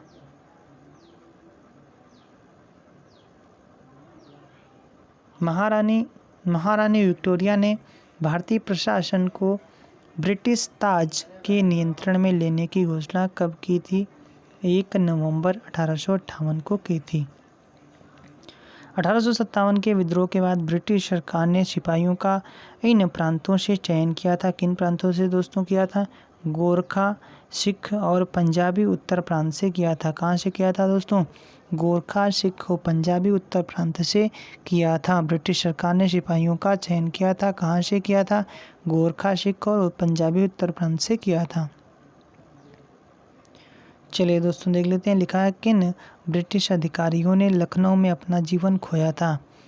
तो general John Nicholson, general Neil, major general Havelock, sir Henry Lawrence. कौन थे दोस्तों? तो इसमें हो जाएगा दूसरा ऑप्शन यानी जनरल नील दोस्तों। General Neil, major general Havelock और चौथे नंबर के सर हेनरी लॉरेंस, यानी 3 लोगों ने लखनऊ में अपना जीवन खोया था। आधुनिक इतिहासकार जिसने 1857 के विद्रोह को स्वतंत्रता की पहली लड़ाई कहा था, VD सावरकर ने कहा था। किसने कहा था दोस्तों? 1857 के विद्रोह को स्वतंत्रता की पहली लड़ाई कहा था। 1857 के विद्रोह के विषय में कौन सा कथन सही नहीं है? देख लेते हैं। पहला कथन क्या है? इस विद्रोह का हर जगह शिक्षित अभिजन भारतीय द्वारा पूरे हृदय से समर्थन किया गया। विद्रोह में भाग लेने वाले ब्रिटिश विविध तत्व उनकी ब्रिटिश शासन के लिए घृणा के द्वारा एकजुट हुए। विद्रोह में हिंदू मुस्लिम एकता की भूमिका को ब्रिटिश अधिकारियों समेत अनेक द्वारा माना गया। विद्रोह दक्षिण भारत में नहीं फैला। तो इसमें दोस्तों गलत कथन कौन सा है? गलत कथन है ये वाला। इस विद्रोह का हर जगह शिक्षित अभिजन भारतीय द्वारा पूरे हृदय से समर्थन किया गया दोस्तों, नहीं किया गया था। ठीक है, अगला क्वेश्चन है भारतीय स्वतंत्रता आंदोलन का सहकारी इतिहासकार था। किसे कहा जाता है? SN सेन को कहा जाता है। इतिहासकार था। ठीक है, मंगल पांडे कहाँ के विप्लव से जुड़े थे? कहाँ के विप्लव से जुड़े थे? बैरकपुर से जुड़े थे, बैरकपुर से जुड़े थे। अगला क्वेश्चन देख लेते हैं। अगला क्वेश्चन है, भारतीय संविधान के किस संशोधन द्वारा प्रस्तावना में शब्द समाजवादी और धर्मनिरपेक्ष जोड़े गए थे? 42वें संविधान संशोधन के माध्यम से प्रस्तावना में दोस्तों समाजवादी और धर्मनिरपेक्ष 2 शब्द जोड़े गए थे। भारतीय संविधान कब लागू हुआ था? 26 जनवरी 1950 को लागू हुआ था। अगला क्वेश्चन है, 42वें संविधान संशोधन द्वारा प्रस्तावना में निम्नलिखित में से कौन सा शब्द जोड़ा गया था? समाजवाद शब्द जोड़ा गया था, और कौन सा शब्द अभी पढ़ रहे थे? धर्मनिरपेक्ष शब्द भी जोड़ा गया था। चलिए दोस्तों आगे देख लेते हैं। अगला क्वेश्चन है, किस तिथि को भारतीय संविधान लागू हुआ था? 26 जनवरी 1950 को लागू हुआ था, अभी पढ़ लिए थे। किस वर्ष भारत एक प्रभुत्व संपन्न प्रजातांत्रिक गणराज्य बना था? 1950 को बना था। अगला क्वेश्चन, अब तक भारत के संविधान की उद्देशिका में कितनी बार संशोधन किया जा चुका है? केवल एक बार किया जा चुका। कितनी बार? एक बार किया जा चुका है। अगला क्वेश्चन है, भारत के संविधान की प्रस्तावना में प्रथम संशोधन कब किया गया था? 1976 में किया गया था। कब किया गया था? 1976 में किया गया था। अगला क्वेश्चन है, संविधान की प्रस्तावना सभी भारतीय नागरिकों को निम्नलिखित में से कौन सा एक उपलब्ध कराने के लिए वायदा नहीं करती है? दोस्तों पूजा की समानता। दोस्तों ये वादा नहीं करती है। किसकी वादा करती है? वादा करती है सामाजिक न्याय दिलाने की, राजनीतिक न्याय दिलाने की, विचार की स्वतंत्रता दोस्तों देती है। अगला क्वेश्चन देख लेते हैं दोस्तों। अगला क्वेश्चन क्या है, संविधान की उद्देशिका के संबंध में निम्न स्थानों पर विचार करिए और दिए गए कूट की सहायता से बताइए इनमें से कौन सही है कौन गलत है। ठीक है, पहला है, पंडित नेहरू द्वारा प्रस्तुत ऑब्जेक्टिव प्रस्ताव अंतर्गतता उद्देशिका बना, ये तो सही हो जाएगा। इसकी प्रकृति न्याय योग्य नहीं है, ये तो गलत हो जाएगा, और ये भी दोस्तों सही है। अगला क्या है, इसका संशोधन नहीं किया जा सकता, हाँ ये तो गलत है। संविधान के विशिष्ट प्रावधानों को रद्द नहीं कर सकता, ये बिल्कुल सही। तो यानी कौन से सही है? पहला, दूसरा, चौथा, इसका आंसर सही है। अगला क्वेश्चन है, भारतीय संविधान की उद्देशिका में परिवर्तन किस संशोधन अधिनियम में किए गए थे? 42वें संविधान संशोधन 1976 के तहत किए गए थे। प्रस्तावना का वह प्रावधान जो सभी वयस्क नागरिकों को मतदान का अधिकार प्रदान करता है कहलाता है, क्या कहलाता है? प्रजातंत्र कहलाता है।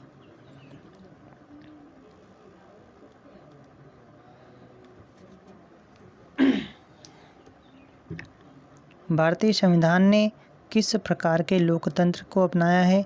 लोकतांत्रिक गणतंत्र को अपनाया है। भारतीय संविधान की प्रस्तावना में वर्णित लोकतंत्र को किस रूप में स्वीकारा गया है? उपयुक्त सभी के रूप में, जैसे राजनीतिक राजतंत्र के रूप में, आर्थिक लोकतंत्र के रूप में, सामाजिक राजतंत्र के रूप में, और यानी सभी के रूप में दोस्तों स्वीकारा गया है। भारतीय संविधान की प्रस्तावना के अनुसार भारत की शासन की सर्वोच्च सत्ता किसमें निहित है? जनता में निहित है दोस्तों। अगला क्वेश्चन है, भारत की संप्रभुता, एकता, अखंडता को अक्षुण्ण बनाए रखने तथा उनकी रक्षा करने का प्रावधान किया गया है। किसमें किया गया? प्रस्तावना में किया गया है। अगला क्वेश्चन है, भारतीय संविधान की प्रस्तावना में जिन आदर्शों एवं उद्देश्यों की रूपरेखा दी गई उनके आगे व्याख्या की गई है दोस्तों। मूल अधिकार, राजनीति निर्देशक और सिद्धांत मूल कर्तव्यों में दोस्तों कहाँ व्याख्या की गई है? मूल अधिकारों में, राज्य के नीति निर्देशक सिद्धांतों एवं मूल कर्तव्यों में की गई है। अगला क्वेश्चन है, भारतीय संविधान में प्रस्तुत उद्देश्य प्रस्ताव में अभिव्यक्ति विचार को भारतीय संविधान के किस भाग में पूर्णतः शामिल किया गया है? प्रस्तावना भाग में शामिल किया गया है। भारतीय संविधान की प्रस्तावना से क्या स्पष्ट नहीं होता है? संविधान को लागू करने की विधि स्पष्ट नहीं होती है। ठीक है, निम्नलिखित में से किस उद्देश्यों को भारतीय संविधान उद्देशित नहीं करता है? कौन नहीं करता है? अंतर्राष्ट्रीय शांति एवं सुरक्षा की अभिव्यक्ति दोस्तों घोषित नहीं करता है। अगला क्वेश्चन है, भारतीय संविधान की प्रस्तावना में देश का कौन सा नाम उल्लिखित है? भारत और इंडिया नाम उल्लिखित है। कौन सा? भारत और इंडिया नाम उल्लिखित है। किसमें? भारत के संविधान की प्रस्तावना में लिखा गया है। भारतीय संविधान किसके द्वारा स्वीकृत है? भारत की जनता द्वारा स्वीकृत है। भारत की संप्रभुता किसमें निहित है? भारत की जनता में निहित है। भारतीय संविधान को संविधान सभा द्वारा अंगीकृत किया गया। कब किया गया? 26 नवंबर 1949 को किया गया। भारत का संविधान पूर्ण रूप से कब तैयार हुआ? 26 नवंबर 1949 को तैयार हुआ। अगला क्वेश्चन देख लेते हैं, भारतीय संविधान कब अंगीकृत किया गया दोस्तों? 26 नवंबर 1949 को किया गया।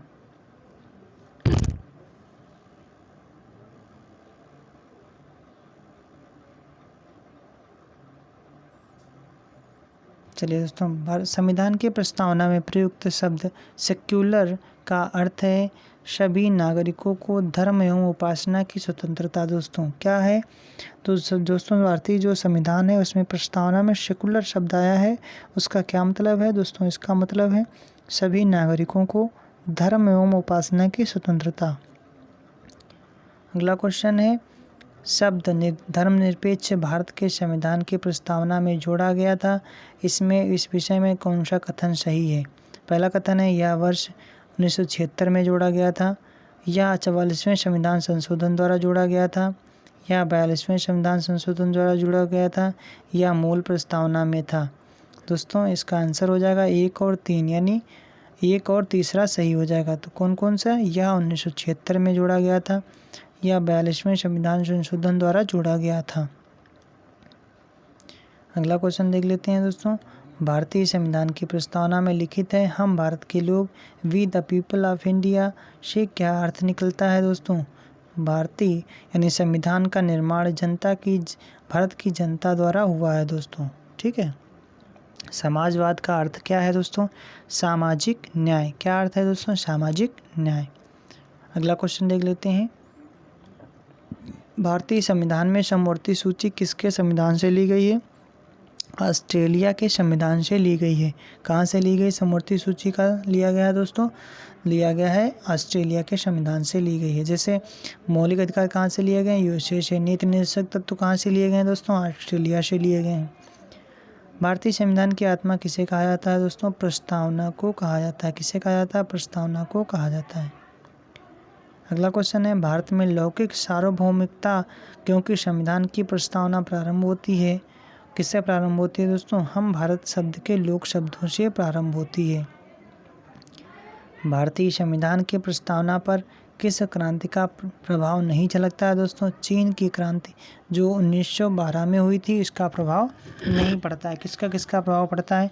फ्रांसीसी क्रांति जो 1789 में हुई, उसका भी प्रभाव पड़ता है।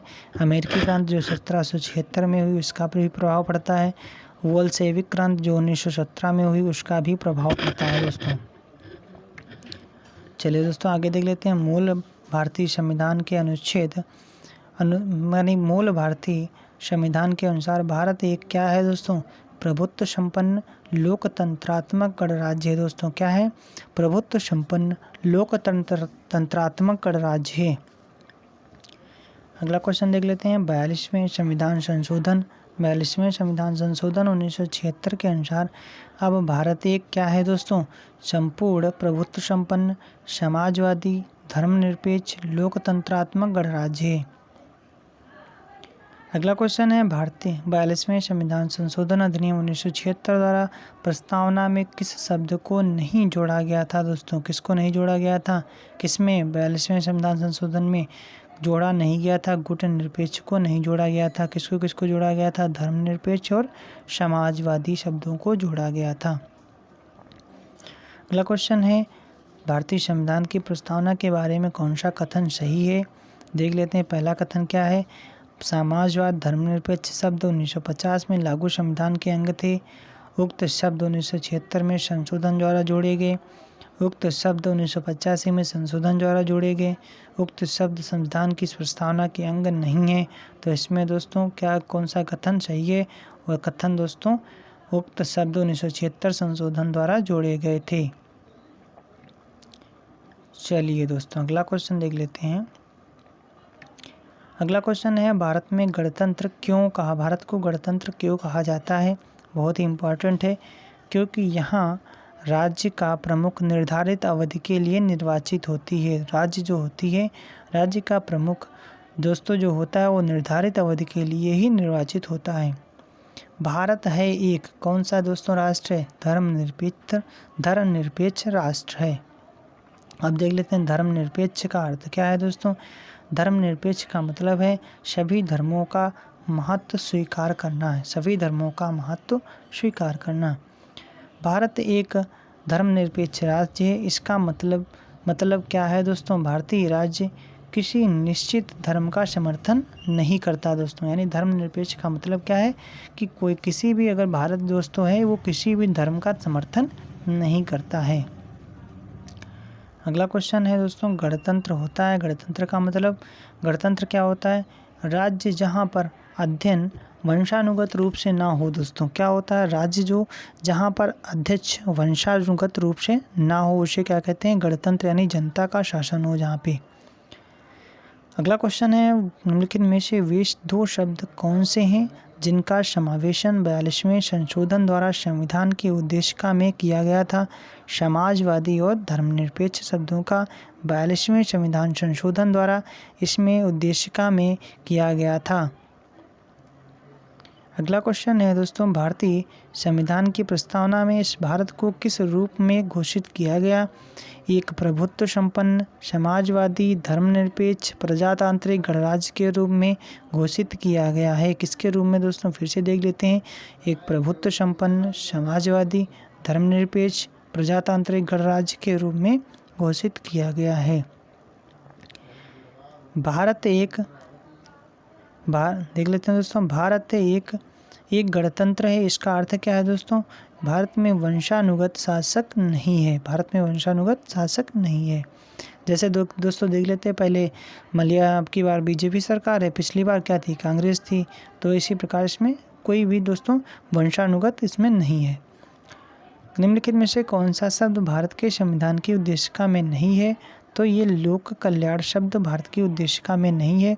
समाजवादी शब्द है, प्रभुत्व संपन्न है, पंथ निरपेक्ष भी है। अगला क्वेश्चन देख लेते हैं।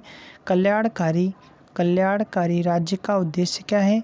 कमजोर वर्गों के कल्याण का प्रबंध करना। क्या है? कमजोर वर्गों के कल्याण का प्रबंध करना। भारत को एक गणतंत्र मुख्य रूप से माना जाता है क्योंकि राज्याध्यक्ष का चुनाव होता है दोस्तों। किसका चुनाव होता है? राज्याध्यक्ष का चुनाव होता है, इसलिए इसे गणतंत्र रूप में माना जाता है। अगला क्वेश्चन है भारतीय संविधान की प्रस्तावना के सिलसिले में निम्नलिखित में कौन सा सही है दोस्तों? प्रस्तावना के सिलसिले में तो सार्वभौमिक, संपन्नता, समाजवादी, धर्मनिरपेक्ष, जनवादी, गणतंत्र दोस्तों ये क्रम सही है।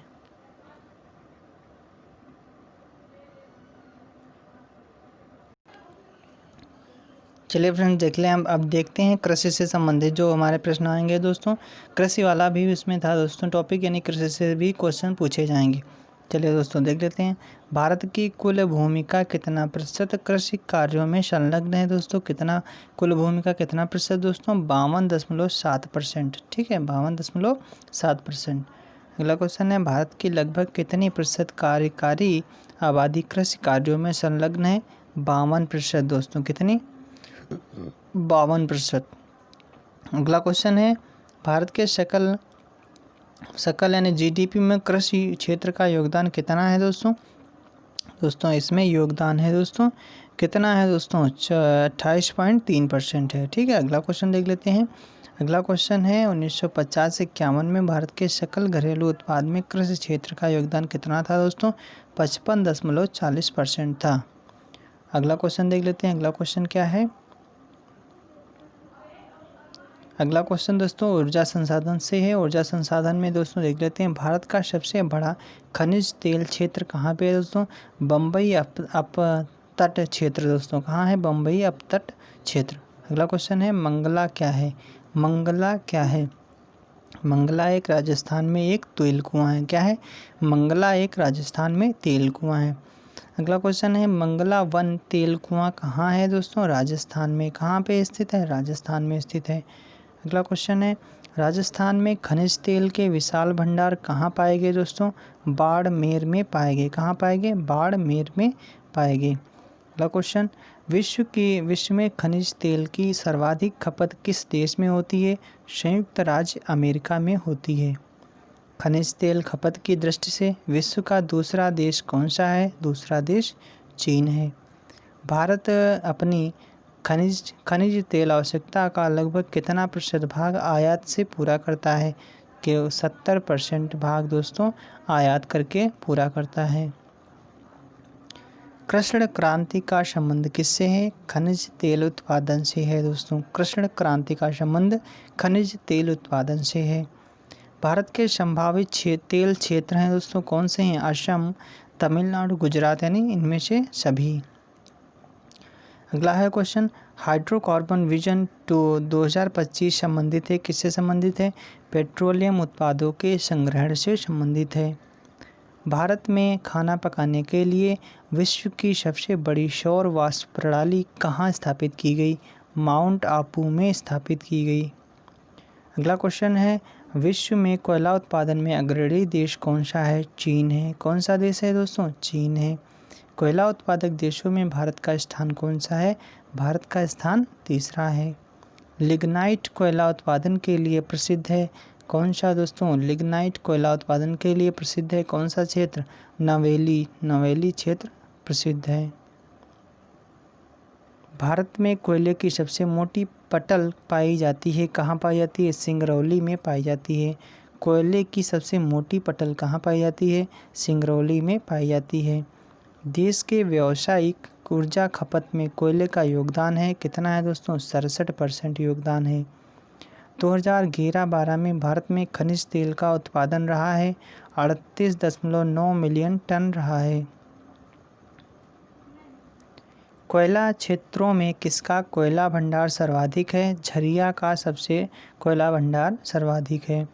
ग्रामीण विद्युतीकरण निगम की स्थापना कब की गई थी? 1969 में की गई थी। भारत में विद्युत की प्रति व्यक्ति वार्षिक खपत कितनी है? 384 यूनिट है। 384 यूनिट प्रति व्यक्ति वार्षिक खपत है। अगला क्वेश्चन है, भारत में निम्नलिखित में से किस प्रकार की बिजली का उत्पादन सर्वाधिक होता है? तापीय बिजली का उत्पादन सर्वाधिक होता है। अगला क्वेश्चन है, कौन सा एनर्जी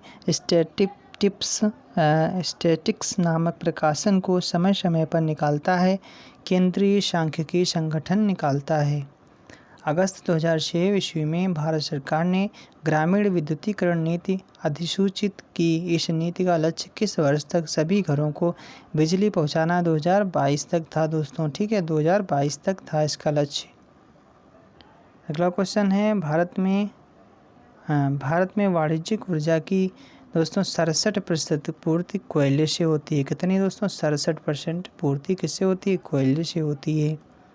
भारत में ऊर्जा का मुख्य स्रोत क्या है दोस्तों? ताप ही दोस्तों मुख्य स्रोत है। भारत में सबसे ज़्यादा ताप विद्युत उत्पन्न करने वाला राज्य कौन सा है? महाराष्ट्र है। अगला क्वेश्चन है, निम्नलिखित में से एनटीपीसी संयंत्रों में से कौन गैस आधारित नहीं है दोस्तों? टांडा गैस आधारित नहीं है, दादरी है, आंवला है और औरैया भी है। उड़ान एक गैस आधारित शक्ति परियोजना है, कहाँ पे स्थित है? महाराष्ट्र में स्थित है। चलिए दोस्तों आगे देख लेते हैं अगला क्वेश्चन है, निम्नलिखित में से किस स्थान पर परमाणु बिजली केंद्र स्थित है? कलपक्कम में स्थित है। परमाणु बिजली केंद्र कहाँ पे स्थित है? कलपक्कम में स्थित है। अगला क्वेश्चन है, भारत में पावर जनरेशन के निम्नलिखित में से किस पद्धति का विकास करने के लिए भारत सरकार ने यूएसए के साथ विशेष करार किया है दोस्तों? परमाणु पावर के साथ। परमाणु पावर के रूप में दोस्तों विकास करने के लिए निम्नलिखित में से किस देश की सहायता से कुंडलकुलम परमाणु पावर परियोजना स्थापित की जा रही है दोस्तों? रूस की सहायता से अब तो कर ली गई है। तमिलनाडु के कुंडलम में रूस परमाणु भट्टियों की कितनी इकाइयां लगाने हेतु राजी हुआ दोस्तों? 2।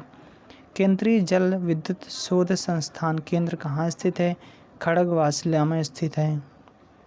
बॉम्बे हाई संदर्भित है किसके लिए? अपतट क्षेत्र से तेल क्षेत्र से संबंधित है। भारत ने निम्नलिखित में से किस देश के साथ विस्तृत परमाणु ऊर्जा संधि की जिससे वह देश में बहुत से परमाणु पावर स्टेशनों का निर्माण कर पाएगी? यूएसए है दोस्तों। अगला है पाकिस्तान ने विकसित किए जा रहे किशन गंगा हाइड्रो पावर परियोजना के निर्माण पर आपत्ति उठाई दोस्तों। ये कहाँ स्थित है? ये जम्मू कश्मीर में स्थित है दोस्तों। Kishan Ganga power hydro power परियोजना। देश के कुल कोयला उत्पादन में झारखंड की भागीदारी कितनी है दोस्तों? 40% है। अगला क्वेश्चन देख लेते हैं दोस्तों।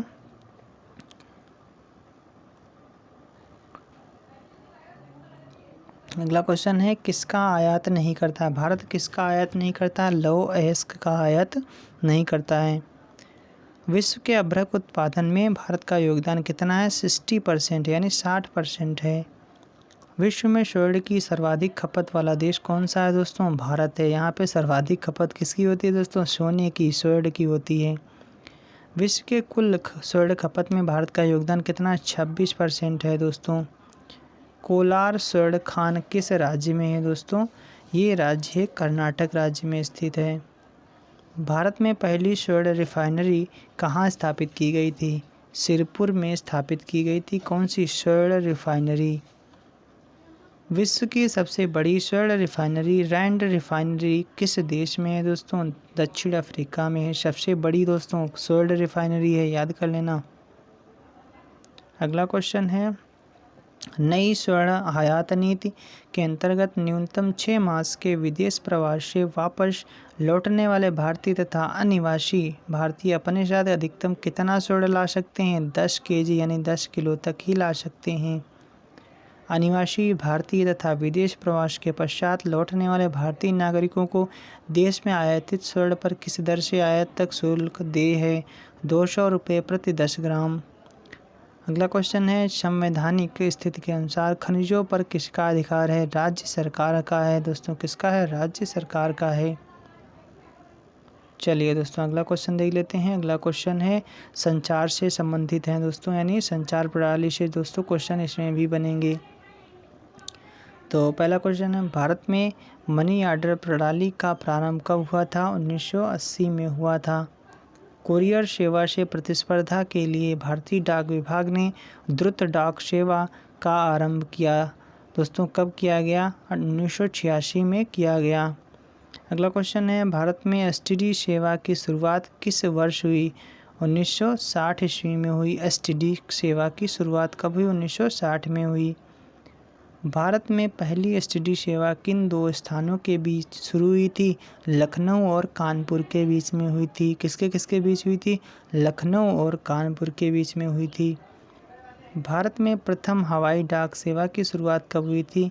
इलाहाबाद यानी कहाँ से हुई थी? इलाहाबाद से। इलाहाबाद और नैनी के बीच में हुई थी। भारत में प्रथम तार सेवा की शुरुआत कब हुई थी? कहाँ से हुई थी दोस्तों? इलाहाबाद डायमंड हार्बर के मध्य हुई थी। इलाहाबाद यानी कोलकाता और डायमंड हार्बर के भी मध्य हुई थी। सबसे अधिक डाकघर किस देश में है दोस्तों? भारत में है। किस देश में है? भारत में है। अगला है संपूर्ण विश्व में संचार का सबसे तेज और सस्ता साधन कौन सा है? ईमेल है। ईमेल यानी इलेक्ट्रॉनिक मेल है। अगला क्वेश्चन है भारत के डाकघर निम्नलिखित में से कौन सी सुविधा नहीं देते हैं? देख लेते हैं। पहला बचत बैंक, म्यूचुअल फंडों का खुदरा लेन देन, डिमांड ड्राफ्ट जारी करना, जीवन बीमा सुरक्षा। तो इसमें क्या हो जाएगा? डिमांड ड्राफ्ट जारी करना ये दोस्तों सुविधा नहीं देता। कौन नहीं देता? भारतीय डाक सेवा नहीं देती है। अगला क्वेश्चन है यदि पोस्टल इंडेक्स नंबर पिन 6 से शुरू हो तो वह डाकघर संभवतः किस राज्य में स्थित होगा? केरला में स्थित होगा। केरला में स्थित होगा। मुंबई महानगर का एसटीडी कोड क्या है? 0022 है। कितना है? 022 है। प्रोजेक्ट एरो का संबंध निम्नलिखित में से किसके आधुनिकीकरण से है? डाकघर के आधुनिकीकरण से है। भारतवर्ष में सर्वप्रथम दूरभाष यानी टेलीफोन का प्रादुर्भाव किस वर्ष में हुआ था? 1951 में हुआ था। कब हुआ था? 1951 में हुआ था। अगला क्वेश्चन देख लेते हैं दोस्तों। दूरदर्शन की वाणिज्यिक सेवा कब प्रारंभ की गई थी? जनवरी 1986 से प्रारंभ की गई थी। दूरदर्शन की प्रथम समाचार वाचिका कौन थी? प्रतिमा पुरी थी। कौन थी दोस्तों? प्रतिमा पुरी थी। अगला क्वेश्चन है, दूरदर्शन का विशेष शिक्षा चैनल कौन सा है दोस्तों? ज्ञान दर्शन। क्या नाम है उसका? ज्ञान दर्शन। भारत में निजी क्षेत्र में पहला रेडियो स्टेशन कहाँ स्थापित किया गया था? बंगलौर में स्थापित किया गया था। भारत का सबसे ऊंचा टीवी टावर कहाँ स्थापित है? पीतमपुरा में स्थित है। कौन सा सबसे ऊंचा टीवी टावर स्थित है? अगला क्वेश्चन है, दूरदर्शन से हिंदी समाचार के प्रसारण की शुरुआत कब की गई? 15 अगस्त 1965 में की गई। अगला क्वेश्चन, दूरदर्शन द्वारा प्रायोजित प्रथम धारावाहिक क्या था? हम लोग। क्या था दोस्तों? हम लोग था। दूरदर्शन से रंगीन कार्यक्रमों की शुरुआत कब की गई थी? 1982 से की गई थी। देश के लगभग कितने प्रतिशत भूभाग में दूरदर्शन की प्रसारण सुविधाओं का विस्तार है? 87% दोस्तों भूभाग पर दूरदर्शन की प्रसारण सुविधाओं का विस्तार है। दूरदर्शन का दैनिक राष्ट्रीय कार्यक्रम किस वर्ष आरंभ किया गया था? 1972 में आरंभ किया गया था। चलिए दोस्तों और देख लेते हैं थोड़े बहुत और क्वेश्चन हैं। हाँ दोस्तों, कहाँ गया? पहला क्वेश्चन है, भारत में रेडियो प्रसारण का प्रारंभ किस वर्ष हुआ था? 1927 में हुआ था। किस भारतीय प्रसारण सेवा का नाम परिवर्तित कर ऑल इंडिया रेडियो AIR कर दिया गया? कब किया गया था? 1936 में किया गया था। स्वतंत्रता प्राप्ति के समय भारत में ऑल इंडिया रेडियो के कितने केंद्र थे? 6 केंद्र थे। ऑल इंडिया रेडियो का नाम परिवर्तित कर आकाशवाणी किस वर्ष किया गया था? 1957 को किया गया था। 1957 में ऑल इंडिया रेडियो का नाम आकाशवाणी रखा गया था। 1957 में दोस्तों याद रखना, 1957 में रखा गया था। इससे पूर्व सर्वप्रथम किस रेडियो स्टेशन का नाम आकाशवाणी रखा गया था? मैसूर का। ठीक है। अगला क्वेश्चन है, किसके प्रतीक चिन्ह में बहुजन हिताय बहुजन सुखाय अंकित है? आकाशवाणी के। आकाशवाणी से संस्कृत समाचार का प्रसारण किस वर्ष शुरू हुआ था? सितंबर 1974 को शुरू हुआ था। किस वर्ष दूरदर्शन को आकाशवाणी से पृथक कर दूरदर्शन नामक स्वतंत्र संगठन की स्थापना की गई? 1965 में की गई थी। अगला क्वेश्चन है, भारत में प्रयोगात्मक दूरदर्शन की शुरुआत कब हुई थी? 15 सितंबर 1959 को इसकी शुरुआत कर दी गई थी। चलिए दोस्तों आगे देख लेते हैं। अगला क्वेश्चन है, नवोदय विद्यालय के दोस्तों शिक्षा का विकास से संबंधित हैं। दोस्तों शिक्षा का विकास से संबंधित प्रश्न। नवोदय विद्यालय के संदर्भ में कौन सा कथन सही है? पहला कथन है, सन 1986 में देश के प्रत्येक गांव में एक मॉडल स्कूल की स्थापना करने का निर्णय लिया गया था। फिर दूसरा है, नवोदय विद्यालय बहुत ही लोकप्रिय शिक्षण संस्थान है जिसमें प्रतिवर्ष 30,000 नए बच्चों को प्रवेश दिया जाता है। तीसरा ऑप्शन है, नवम कक्षा के लगभग 30% छात्रों को एक शिक्षा सत्र व्यतीत करने के लिए बहुभाषी क्षेत्रों में भेजा जाता है। चौथा, इनमें से कोई नहीं। तो दोस्तों इसमें क्या सही हो जाएगा?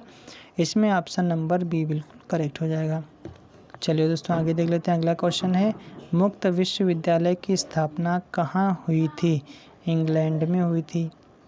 मुक्त विश्वविद्यालय की स्थापना पर विचार सर्वप्रथम किसने किया था? हेराल्ड विल्सन ने किया था। किसने किया था? हेराल्ड विल्सन ने किया था। भारत में प्रथम खुला विश्वविद्यालय कहाँ स्थापित हुआ? अन्नामलाई। दोस्तों कहाँ स्थापित हुआ था?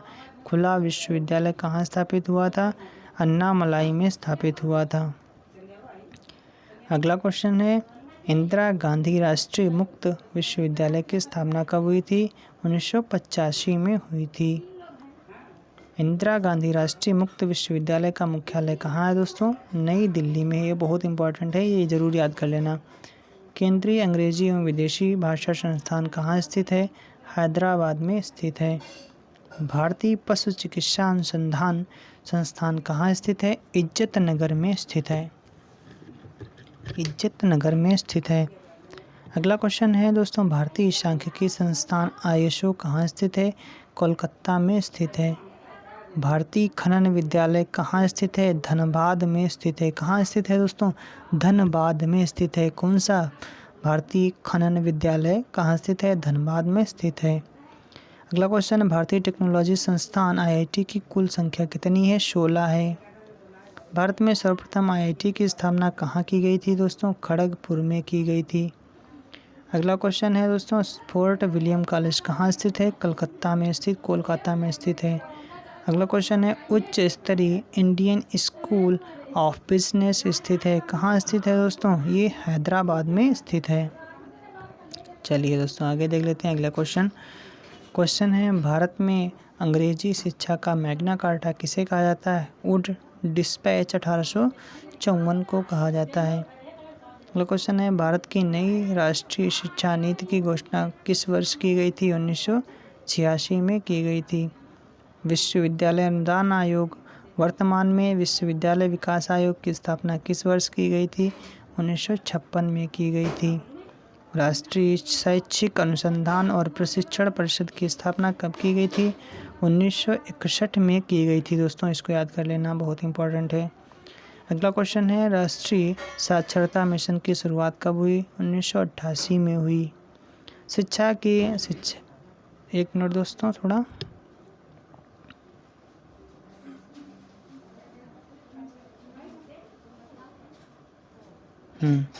देख लेते हैं दोस्तों क्या है।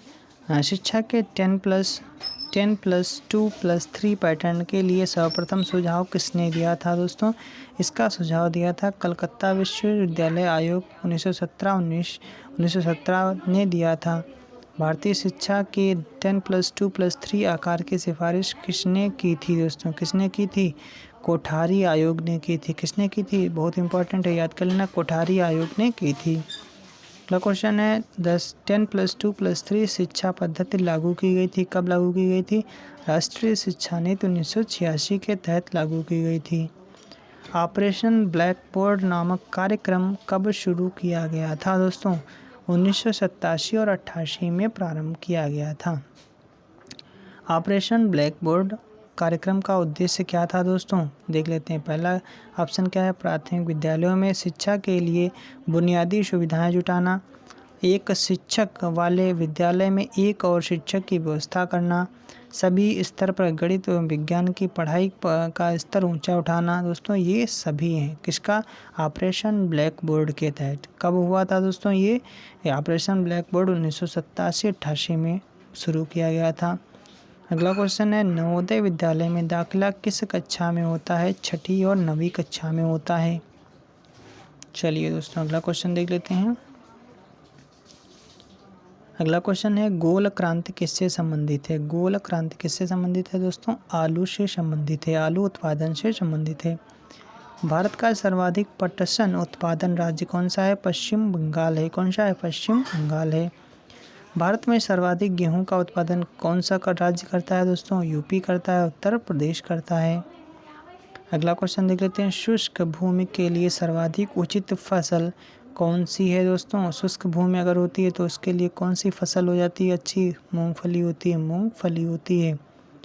भारत में सबसे अधिक कॉफ़ी उत्पन्न करने वाला राज्य कौन सा है? कर्नाटक राज्य है। कौन सा है? कर्नाटक राज्य है। कौन सा खरीफ की फसल नहीं है दोस्तों? कौन सी खरीफ की फसल नहीं है? गेहूं खरीफ की फसल नहीं है दोस्तों, ये रबी की फसल है। वह कौन सा राज्य है जो गेहूं की खेती नहीं करता है दोस्तों? गेहूं की खेती नहीं करता है। तमिलनाडु राज्य है जो गेहूं की खेती नहीं करता है। कौन सा राज्य मूंगफली का सबसे बड़ा उत्पादक है दोस्तों? गुजरात। कौन सा है दोस्तों? गुजरात। वहाँ बलुई मिट्टी ज़्यादा पाई जाती है। अगला क्वेश्चन है दोस्तों, गुजरात के विषय में कौन सा कथन सही नहीं है। पहला कथन है यह तंबाकू का सबसे बड़ा उत्पादक है। दोस्तों ये तो बिल्कुल गलत है। और यह मूंगफली का सबसे बड़ा उत्पादक, ये सही है। यह नमक का सबसे बड़ा उत्पादक, ये भी सही है। यह दुग्ध उत्पादकों का सबसे बड़ा उत्पादक, ये भी सही। तो ये वाला कथन गलत है, तंबाकू का उत्पादक नहीं है। भारत में किस खाद्य फसल का उत्पादन सबसे अधिक होता है। चावल का सबसे उत्पादन अधिक होता है। किस फसल के लिए पानी की अधिकता आवश्यक है लेकिन जमाव नहीं, यानी उसके लिए यानी कि इकट्ठा रहना ठीक नहीं होता है, तो वो चाय के लिए। कौन सी खरीफ की फसल नहीं है दोस्तों, इसमें सरसों की खरीफ की फसल नहीं है। खरीफ की फसल काटी जाती है, कब काटी जाती है दोस्तों, ये सबको पता होगा, नवंबर के महीने में प्रारंभ हो जाता है। नवंबर के प्रारंभ में खरीफ की फसल काटी जाती है। अगला क्वेश्चन है, कौन सा शहर अंगूरों की पैदावार के लिए प्रसिद्ध है। दोस्तों कौन सा शहर, नासिक शहर। नासिक कहाँ स्थित है, महाराष्ट्र में। अगला क्वेश्चन है दोस्तों, निम्नलिखित में से कौन सी नकदी फसल महाराष्ट्र में पैदा नहीं होती है। रबड़ महाराष्ट्र में पैदा नहीं होती है। अगला क्वेश्चन देख लेते हैं। अगला क्वेश्चन क्या है दोस्तों, अगला क्वेश्चन, रेशा फसलें निम्नलिखित में से कौन सी हैं। तो रेशा फसलें दोस्तों कपास होती है, सन होता है, जूट होता है, ठीक है। अगला क्वेश्चन है, झूम है एक क्या है दोस्तों, झूम एक कृषि का एक तरीका है। झूम एक कृषि का तरीका है। किस जिले में कॉफ़ी का अधिक उत्पादन होता है। किस जिले में दोस्तों कॉफ़ी का अधिक उत्पादन होता है। कुर्ग जिले में कॉफ़ी का सबसे अधिक उत्पादन होता है। चलिए फ्रेंड्स आगे देख लेते हैं। नारियल उत्पादन में भारत का विश्व में कौन सा स्थान है। तृतीय स्थान है। भारत का कौन सा राज्य जूट का प्रमुख उत्पादक है। पश्चिम बंगाल है जूट का प्रमुख उत्पादक राज्य। भारत में वृहद पैमाने पर जूट की खेती किस नदी घाटी क्षेत्र में की जाती है। हुगली नदी घाटी क्षेत्र में की जाती है। किसकी खेती, जूट की खेती की जाती है। भारत में सर्वोत्तम चाय कहाँ पैदा होती है दोस्तों। सर्वोत्तम चाय दार्जिलिंग में पैदा होती है। भारत में सबसे ज़्यादा चाय किस राज्य में होती है। आसाम में होती है। सबसे ज़्यादा चाय कहाँ होती है, आसाम में होती है। अगला क्वेश्चन देख लेते हैं। भारत का कॉफ़ी अनुसंधान संस्थान कहाँ स्थित है। कुर्ग में स्थित है। भारत का सबसे बड़ा गन्ना उत्पादक राज्य कौन सा है। उत्तर प्रदेश है। भारत में प्राकृतिक रबड़ का सबसे अधिक उत्पादन किस राज्य में होता है दोस्तों। केरल राज्य में होता है। किस राज्य में होता है, केरल राज्य में होता है। अगला क्वेश्चन है, प्राकृतिक रबड़ के उत्पादन में भारत का कौन सा स्थान है। प्राकृतिक रबड़ के उत्पादन में भारत का चौथा स्थान है। भारत लंबे रेशे के कपास का आयात मुख्यतः कहाँ से करता है दोस्तों। इनमें से सभी देशों से करता है। अमेरिका से भी करता है, पाकिस्तान से भी करता है और मिस्र और सूडान से भी करता है। तंबाकू के उत्पादन में भारत का कौन सा स्थान है दोस्तों। तीसरा स्थान है। तीसरा स्थान है। नीली क्रांति किससे संबंधित है दोस्तों। मत्स्य पालन से संबंधित है। मत्स्य पालन से संबंधित है। अगला क्वेश्चन है, भारत में स्वच्छ जली मछली का सबसे बड़ा उत्पादन राज्य कौन सा है। उत्पादक राज्य है, यानी जो स्वच्छ जली मछली का दोस्तों, वो आंसर हो जाएगा दोस्तों, क्या आंसर हो जाएगा, पश्चिम बंगाल। अगला क्वेश्चन है, भारत में दुग्ध उत्पादन में भारत का विश्व में कौन सा स्थान है दोस्तों। प्रथम स्थान है। भारत में दुग्ध उत्पादन में अग्रणी राज्य कौन सा है दोस्तों। उत्तर प्रदेश है। भारत में ऑपरेशन फ्लड कार्यक्रम प्रारंभ कब हुआ था दोस्तों। ये प्रारंभ हुआ था 1970 में प्रारंभ हुआ था। अगला क्वेश्चन देख लेते हैं, श्वेत क्रांति किससे संबंधित है दोस्तों। श्वेत क्रांति दुग्ध उत्पादन से संबंधित है। ऑपरेशन फ्लड का संबंध किससे है, दुग्ध उत्पादन से संबंध है। भारत में श्वेत क्रांति के जनक कौन माने जाते हैं। डॉक्टर वर्गीस कुरियन को कहा जाता है। अगला क्वेश्चन है, कौन कृषि से संबंधित नहीं है। हरित क्रांति, श्वेत क्रांति, कृष्ण क्रांति, पीली क्रांति। तो कृष्ण क्रांति दोस्तों पेट्रोलियम से संबंधित है। गुलाब क्रांति किससे संबंधित है दोस्तों। झींगा उत्पादन, झींगा एक मछली होती है, झींगा उत्पादन से संबंधित है। भारत की प्रमुख खाद्य फसल क्या है दोस्तों। भारत की जो प्रमुख खाद्य फसल क्या है, चावल है, ठीक है। वैसे देखा जाए तो ज़्यादातर लोग क्या खाते हैं दोस्तों, गेहूँ, लेकिन जो यानी तटीय राज्य होते हैं उनमें क्या होता है, चावल होता है। किस क्षेत्र को भारत का चावल का कटोरा कहा जाता है? कृष्णा गोदावरी डेल्टा को क्या कहा जाता है? भारत का चावल का कटोरा कहा जाता है। अगला क्वेश्चन है, भारत में गेहूं के प्रथम 3 बड़े उत्पादक राज्य कौन से हैं? यूपी है, पंजाब है, हरियाणा। यूपी, पंजाब, हरियाणा। भारत का सर्वाधिक खाद्यान्न उत्पादन करने वाला राज्य कौन सा है? दोस्तों उत्तर प्रदेश है, उत्तर प्रदेश है। भारत में अधिकतम कृषि योग्य क्षेत्र घेरने वाली फसल कौन सी है दोस्तों? चावल। चावल ज़्यादा उगाया जाता है। उस खाद्य फसल का नाम बताइए जो भारत में सबसे अधिक उपज होती है दोस्तों। कौन सी खाद्य फसल? चावल। चावल का उत्पादन अधिक होता है। भारत में हरित क्रांति किस मामले में सर्वाधिक सफल रही है दोस्तों? इसका आंसर हो जाएगा गेहूं और चावल में भी दोस्तों सर्वाधिक सफल रही है दोस्तों। हरित क्रांति के फलस्वरूप देश में कुल खाद्यान्न में निम्नलिखित में से किसका अंश कम हो गया दोस्तों? दलहन और मोटा अनाज का कम हो गया। दलहन और मोटा अनाज का कम हो गया है। अगला क्वेश्चन है, किस राज्य को भारत का धान्य भंडार के रूप में जाना जाता है? धान्य भंडार के रूप में जाना जाता है पंजाब को जाना जाता है। धान्य भंडार के रूप में जाना जाता है किसे दोस्तों? पंजाब को जाना जाता है। हरित क्रांति का अर्थ है क्या है दोस्तों? कृषि के आधुनिक विधियों का उपयोग कर प्रति एकड़ फसल की उपज बढ़ाना दोस्तों, इसी का दोस्तों हरित क्रांति का अर्थ है। भारत में हरित क्रांति का जनक किसे कहा जाता है, किसे माना जाता है दोस्तों? माना जाता है डॉक्टर MS स्वामीनाथन को माना जाता है। अगला क्वेश्चन है, भारत का सबसे बड़ा मूंगफली उत्पादक राज्य कौन सा है? गुजरात है। भारत का सबसे बड़ा सोयाबीन उत्पादक राज्य कौन सा है दोस्तों? ये सबसे बड़ा उत्पादक दोस्तों मध्य प्रदेश है। काजू का सबसे बड़ा उत्पादक राज्य कौन सा है? केरल है। मध्य प्रदेश विशालतम उत्पादक है दोस्तों, किसका है? दालों का है। अगला क्वेश्चन देख लेते हैं, सबसे अधिक मात्रा में केसर मिलता है कहाँ मिलता है? जम्मू और कश्मीर में मिलता है दोस्तों। इसको अभी जल्द में ही केसर को GI टैग दे दिया गया है। भारत में रेशम का सबसे अधिक उत्पादन करने वाला राज्य कौन सा है दोस्तों? कर्नाटक राज्य है। फल उत्पादन में भारत का विश्व में कौन सा स्थान है दोस्तों? प्रथम स्थान है। सब्जी उत्पादन में भारत का विश्व में कौन सा स्थान है दोस्तों? द्वितीय स्थान है। पहले नंबर पे कौन है? पहले नंबर पे दोस्तों चाइना है। पहले नंबर पे कौन है दोस्तों? चाइना है। अगला क्वेश्चन देख लेते हैं। अगला क्वेश्चन है दोस्तों, निम्नलिखित में से कौन सी भारत में रबी की फसल नहीं है? ये जूट रबी की फसल नहीं है। भारत का सबसे बड़ा चावल उत्पादक राज्य कौन सा है? पश्चिम बंगाल है। कौन सा? पश्चिम बंगाल है। अगला क्वेश्चन देख लेते हैं, भारत में, एक मिनट दोस्तों, भारत में इधर देख लेते हैं।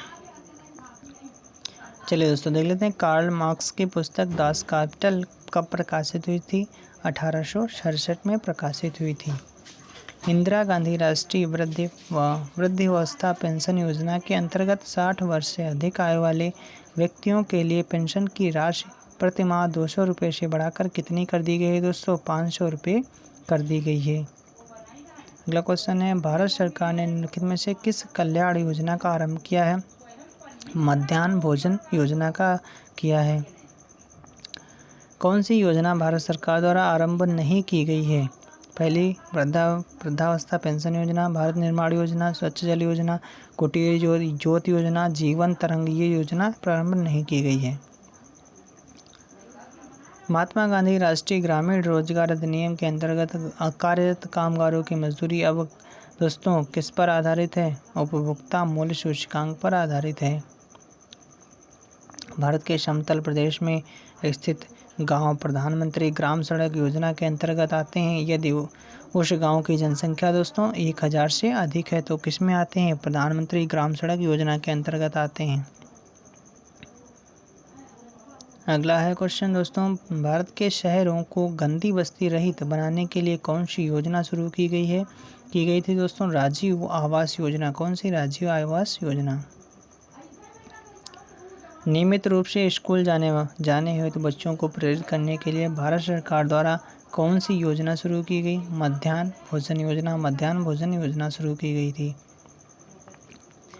देश के सभी जिलों में कार्यान्वित किया जा रहा कार्यक्रम कौन सा है? सर्व शिक्षा अभियान। गरीबी हटाओ उन्मूलन के लिए पूरा मॉडल अपनाने का समर्थन किसने किया था दोस्तों? किसने किया था? डॉक्टर APJ अब्दुल कलाम ने किया था। निम्नलिखित राज्यों में किसके द्वारा अपना वन अपना धन योजना प्रारंभ की गई है? हिमाचल प्रदेश सरकार द्वारा किया गया।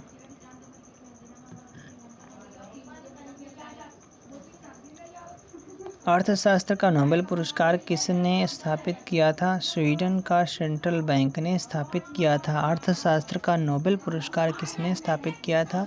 स्वीडन का सेंट्रल बैंक ने स्थापित किया था। द फ्यूचर ऑफ इंडिया नामक पुस्तक का लेखक कौन है? विमल जालान है। विमल जालान है। भारत में सबसे पहले किस राज्य में मूल्यवर्धित कर लागू हुआ? हरियाणा राज्य में लागू हुआ। कौन सा कर? वैट जिसको बोलते हैं। आधुनिक अर्थशास्त्र का जनक किसे कहा जाता है? एडम स्मिथ को कहा जाता है। मध्याह्न भोजन योजना संबंधित नहीं है। किससे संबंधित नहीं है? शैक्षणिक उन्नतीकरण से, सामाजिक समता से, शिशु पोषण से, भोजन का अधिकार से दोस्तों संबंधित नहीं है। मॉडरेट संबंधित है किससे? मूल्यवर्धित कर से संबंधित है। आधार एक कार्यक्रम है दोस्तों। क्या है आधार? एक कार्यक्रम है। कौन सा कार्यक्रम? भारतीय नागरिकों को पहचान उपलब्ध कराने हो तो दोस्तों आधार एक कार्यक्रम है। भारत में न्यूनतम मजदूरी अधिनियम कब लागू हुआ? 1948 में लागू हुआ था। इंदिरा आवास योजना किन लोगों को आवास में सहायता देने वाली योजना है? गरीब ग्रामीणों को आवास देने के लिए दोस्तों योजना है। एगमार्क क्या है? एगमार्क है दोस्तों पदार्थों की गुणवत्ता के लिए एक मोहर है। क्या है दोस्तों? एगमार्क। ट्रिप्स और ट्रिम्स पद दोस्तों किससे संबंधित हैं? ये WTO से, वर्ल्ड ट्रेड ऑर्गेनाइजेशन से संबंधित हैं। कार्ल मार्क्स किस देश से संबंधित थे? किस देश के थे दोस्तों? जर्मनी के रहने वाले थे। आवास और शहरी गरीबी उन्मूलन मंत्रालय द्वारा हाल ही में जारी किए गए आंकड़ों के अनुसार गंदी बस्तियों की सबसे अधिक संख्या निम्नलिखित में से किस राज्य में है? आंध्र प्रदेश राज्य में है। अगला क्वेश्चन है अमर्त्य सेन द्वारा नहीं लिखी गई पुस्तक कौन सी है दोस्तों? देख लेते हैं। चॉइस एंड सोशल वेलफेयर ये तो है इनकी। ऑन इकोनॉमिक इनइक्वलिटी ये भी है। पॉवर्टी एंड फैमिन्स ये भी है इनकी। The Triumph of market economics तो ये दोस्तों इनकी बुक नहीं है। नोबेल पुरस्कार विजेता प्रथम एशियाई अर्थशास्त्री प्रोफेसर अमर्त्य सेन की लिखित पुस्तक कौन सी है दोस्तों? देख लेते हैं। Collective choice and social welfare, poverty and famines, India economics developments and social opportunities तो ये दोस्तों सभी इनकी बुक हैं। किसकी बुक हैं दोस्तों? प्रथम एशियाई अर्थशास्त्री प्रोफेसर अमर्त्य सेन जी की लिखी हुई हैं। वाणिज्यिक पत्रिका वाणिज्य का प्रकाशन कहाँ से होता है? मुंबई से होता है दोस्तों। कहाँ से होता है? मुंबई से होता है। योजना पत्रिका का प्रकाशन कहाँ से होता है? सूचना एवं प्रसारण मंत्रालय से होता है। गोल्डन हैंडशेक स्कीम किससे संबंधित है? स्वैच्छिक सेवानिवृत्ति से संबंधित है। किन 4 देशों को एशियन टाइगर कहा जाता है दोस्तों? किन 4 देशों को एशियन टाइगर कहा जाता है? हांगकांग, सिंगापुर, दक्षिण कोरिया, ताइवान। किन देशों को तो कहा जाता है दोस्तों एशियन टाइगर कहा जाता है? हांगकांग, सिंगापुर, दक्षिण कोरिया, ताइवान को क्या कहा जाता है? एशियन टाइगर कहा जाता है। चलिए दोस्तों आगे देख लेते हैं। वेल्थ ऑफ नेशन पुस्तक के लेखक कौन है? एडम स्मिथ जी हैं। कौन है? Adam Smith. Planning and the poor पुस्तक के लेखक कौन है? BS मिन्हास हैं दोस्तों। कौन है? BS मिन्हास हैं। इंडिया इज फॉर सेल नामक पुस्तक किसने लिखी है? चित्रा सुब्रमण्यम ने लिखी है। किसने लिखी है? चित्रा सुब्रमण्यम ने लिखी है। पॉलिटिक्स ऑफ चरखा नामक पुस्तक किसके द्वारा लिखी गई है? जे.बी. कृपलानी द्वारा लिखी गई है। Poverty and un British rule in India किसकी प्रसिद्ध पुस्तक है? दादा भाई नौरोजी की प्रसिद्ध पुस्तक है। भारत के लिए नियोजित अर्थव्यवस्था पुस्तक के लेखक हैं कौन है दोस्तों? सर एम विश्वेश्वरैया हैं। कौन है? सर एम विश्वेश्वरैया हैं। फ्री ट्रेड टुडे पुस्तक के लेखक कौन है? जगदीश भगवती। कौन है? जगदीश भगवती जी। एशियन ड्रामा किसकी प्रसिद्ध पुस्तक है दोस्तों? गुन्नार मिर्डल की है। गुन्नार मिर्डल की है दोस्तों। फ्री ट्रेड इन दोस्तों क्या पढ़ रहे थे? फ्री ट्रेड टुडे पुस्तक के लेखक कौन है? जगदीश भगवती। और एशियन ड्रामा किसकी प्रसिद्ध पुस्तक है दोस्तों? गुन्नार मिर्डल की है। दास कैपिटल किसकी है? कार्ल मार्क्स की है। चलिए दोस्तों आगे देख लेते हैं। अगला क्वेश्चन है दोस्तों, कुछ समितियों से भी हैं क्वेश्चन जो समितियों से पूछे जाएंगे दोस्तों, देख लेते हैं। पहला क्वेश्चन है दोस्तों, एक मिनट थोड़ा जूम कर लेते हैं। पहला क्वेश्चन है किस समिति की सिफारिश पर सरकार ने 1969 में MRTP एक्ट की जगह ट्रेड रिलेटेड कमीशन एक्ट 2000 लागू किया था दोस्तों? राघवन समिति के अंतर्गत लागू किया था। समन्वित ग्रामीण विकास कार्यक्रम के पुनरीक्षण एवं सुधार हेतु सुझाव देने के लिए रिजर्व बैंक द्वारा 1993-94 में किसकी अध्यक्षता में एक समिति गठित किया गया था? D.R. मेहता के अध्यक्षता में एक समिति गठित की गई थी। 1994 में जनसंख्या नीति के लिए किस समिति का गठन किया गया था? स्वामीनाथन समिति का गठन किया गया था।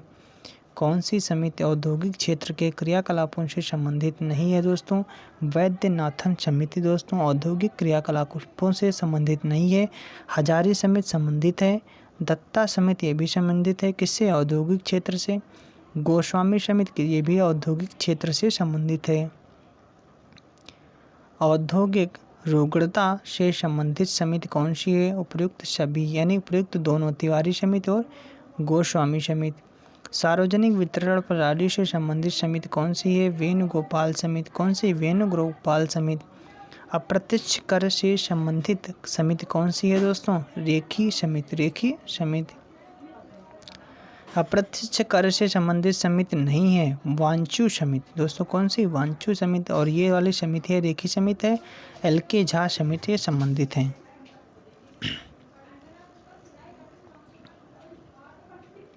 अगला क्वेश्चन देख लेते हैं। ज्ञान प्रकाश समिति का संबंध किससे था?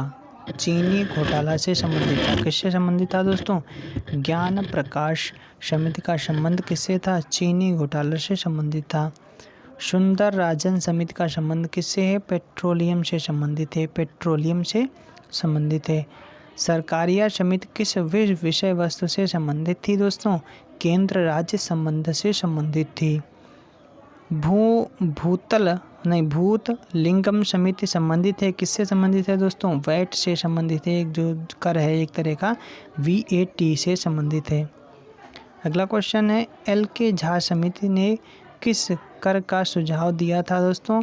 MANVAT का दोस्तों सुझाव दिया था। चलैया समिति किस क्षेत्र में जांच हेतु गठित की गई थी? प्रत्यक्ष कर और अप्रत्यक्ष कर दोनों के लिए जांच हेतु गठित की गई थी। रेखी समिति की गठित की गई कब की गई? अप्रत्यक्ष कर सुधार के लिए दोस्तों, अभी पढ़ रहे थे ना, रेखी अप्रत्यक्ष कर सुधार के लिए। चलिए दोस्तों आगे देख लेते हैं। रंगराजन समिति का संबंध किस घटक से है? भुगतान संतुलन घाटा से संबंधित है। अगला क्वेश्चन है आबिद हुसैन समिति किस मंत्रालय द्वारा गठित की गई थी? उद्योग मंत्रालय द्वारा गठित की गई थी।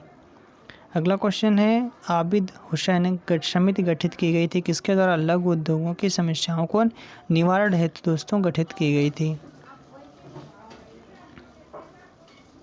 चलिए दोस्तों अगला क्वेश्चन देख लेते हैं। पंचवर्षीय योजनाओं को अनुमोदित करने वाली सर्वोच्च संस्था कौन सी है? राष्ट्रीय विकास परिषद है। कौन सी? राष्ट्रीय विकास परिषद।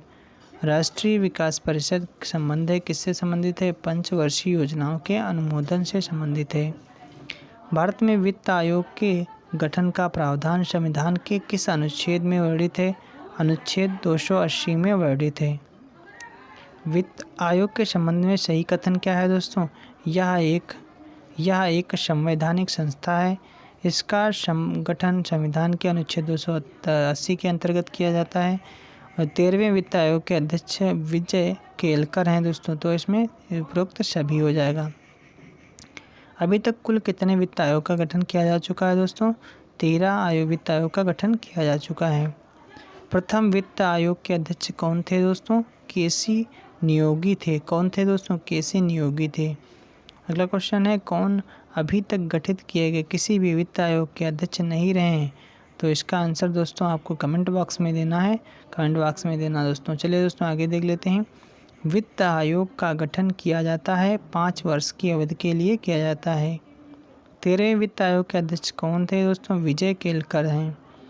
अगला क्वेश्चन, केंद्र एवं राज्य के बीच वित्तीय विवादों के निपटाने हेतु मुख्य एजेंसी है वित्त आयोग। वित्त आयोग है। वित्त आयोग क्या है दोस्तों? वित्त आयोग क्या है दोस्तों? ये केंद्र और राज्य के बीच वित्तीय विवादों के निपटाने हेतु एक एजेंसी है।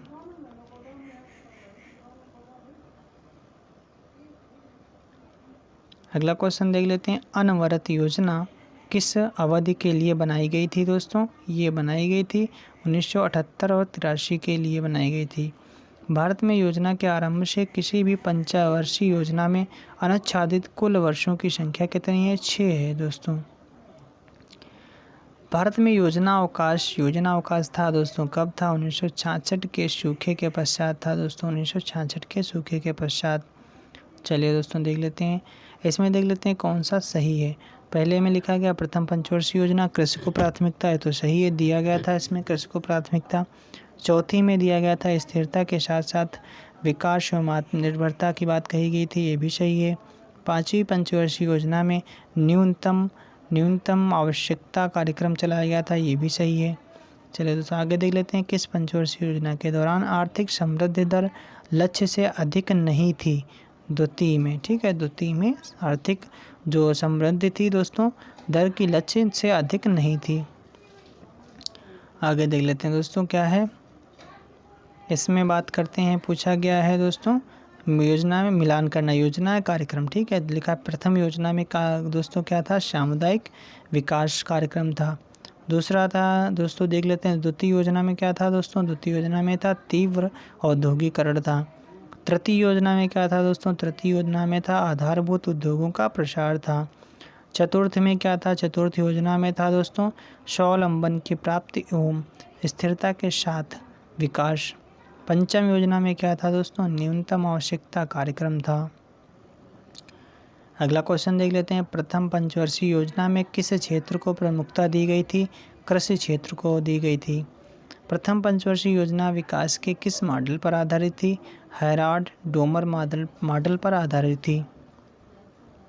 भारत में औद्योगिकरण की प्रक्रिया किस पंचवर्षीय योजना में प्रारंभ की गई थी? द्वितीय पंचवर्षीय योजना में प्रारंभ की गई थी। द्वितीय पंचवर्षीय योजना का प्रारूप किसने तैयार किया था? पीसी महाल नोबिस ने तैयार किया था। खादी एवं ग्रामीण उद्योग आयोग की स्थापना किस पंचवर्षीय योजना के अंतर्गत की गई थी? दूसरी पंचवर्षीय योजना के अंतर्गत की गई थी।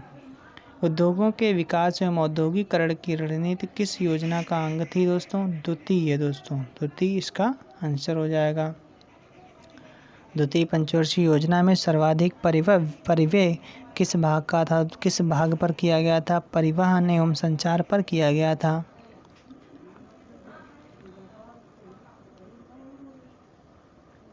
अगला क्वेश्चन है भारत के लिए नियोजित अर्थव्यवस्था नामक पुस्तक के लेखक कौन है दोस्तों? यानी प्लान्ड इकोनॉमी फॉर इंडिया नामक पुस्तक के लेखक कौन है? सर एम विश्वेश्वरैया हैं। प्लानिंग एंड द पुअर के लेखक कौन है? BS मिन्हास हैं दोस्तों। कौन है? BS मिन्हास हैं। स्वतंत्रता पूर्व डॉक्टर एम विश्वेश्वरैया ने भारत में नियोजन की एक योजना प्रस्तुत की थी। उनकी यह योजना कितनी वर्षीय थी दोस्तों? 10 वर्षीय थी। कितनी थी? 10 वर्षीय थी। राष्ट्रीय योजना समिति की स्थापना कब हुई थी? 1938 में हुई थी। राष्ट्रीय योजना समिति के अध्यक्ष पद पर नियुक्त होने वाले व्यक्ति कौन थे दोस्तों? जवाहरलाल नेहरू थे। राष्ट्रीय योजना समिति की रिपोर्ट कब प्रकाशित हुई? 1949 में प्रकाशित हुई। स्वतंत्रता के पूर्व एक अर्थशास्त्री श्री मन नारायण ने 3000 करोड़ रुपए की अपनी एक योजना प्रस्तुत की थी। उस योजना को उन्होंने क्या नाम दिया था? गांधीवादी योजना नाम दिया था दोस्तों। बहुत इंपॉर्टेंट है, इसको याद कर लेना। 1944 में कुछ अर्थशास्त्रियों ने, उद्योगपतियों ने एक योजना का प्रारूप प्रस्तुत किया। उस योजना का क्या नाम था दोस्तों? बम्बई प्लान था। क्या नाम था? बम्बई प्लान था। उस योजना का प्रारूप किसने तैयार किया था दोस्तों? M.N. रॉय ने तैयार किया था। कब? 1944 में दोस्तों। जो उद्योगपतियों के लिए एक योजना प्रस्तुत की गई थी उसे बम्बई प्लान कहा गया था। सर्वोदय योजना का प्रारंभ किसके द्वारा किया गया था? जयप्रकाश नारायण जी के द्वारा किया गया था। अगला क्वेश्चन है, भारत सरकार ने एक पृथक विभाग नियोजन एवं विकास विभाग कब खोला था दोस्तों? 1944 में खोला था। नियोजन एवं विकास विभाग कार्यकारी सदस्य किसे नियुक्त किया गया था? आदेशिक दलाल के द्वारा नियुक्त किया गया था। भारत में नियोजित आर्थिक विकास का शुभारंभ कब हुआ था? 1951 में हुआ था दोस्तों। अगला क्वेश्चन, आर्थिक नियोजन का विषय है दोस्तों किस सूची में? आर्थिक नियोजन का है समवर्ती सूची में है। योजना आयोग द्वारा अब तक कितनी पंचवर्षीय योजनाएं बनाई जा चुकी हैं? 13 पंचवर्षीय योजनाएं बनाई जा चुकी हैं दोस्तों। ऐसे तो 12 तक ही चलती हैं, ठीक है। योजना आयोग द्वारा अब तक की कितनी वार्षिक योजनाएं बनाई जा चुकी हैं? 7 वार्षिक योजनाएं बनाई जा चुकी हैं।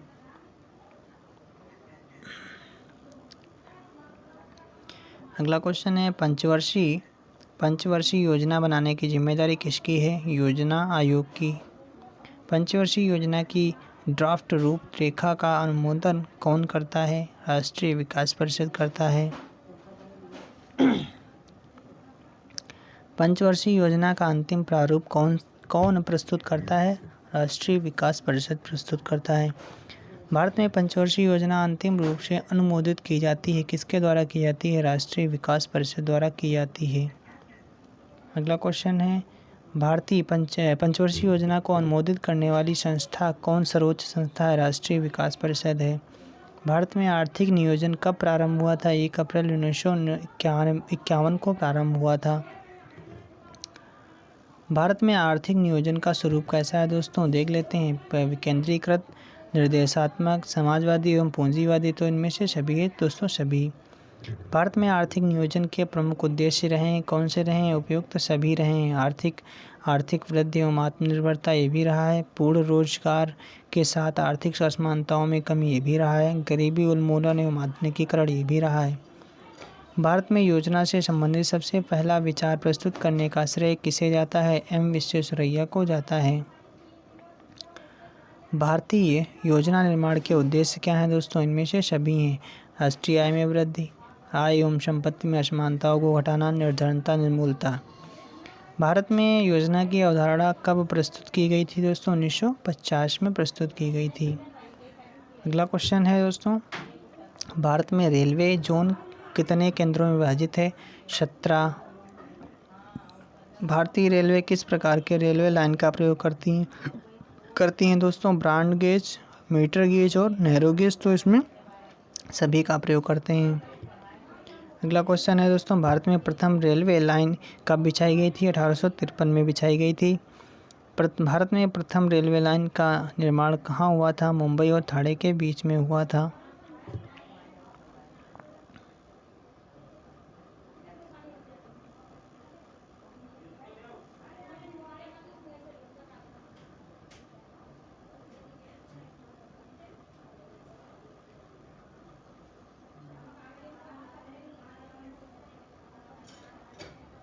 चलिए फ्रेंड्स देख लेते हैं आगे। भारत में हरित क्रांति की शुरुआत कब हुई थी दोस्तों? 1966-67 में हुई थी। ऑपरेशन फ्लड कार्यक्रम का शुभारंभ कब हुआ था दोस्तों? ये हुआ था, कब हुआ था दोस्तों?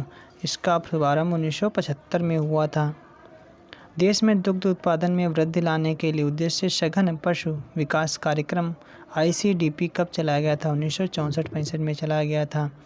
आगे देख लेते हैं दोस्तों, भारत में श्वेत क्रांति के जनक कौन माने जाते हैं? दोस्तों अभी पढ़ लिया था पीछे, सब इसको कर लिए थे। चलिए दोस्तों आगे देख लेते हैं।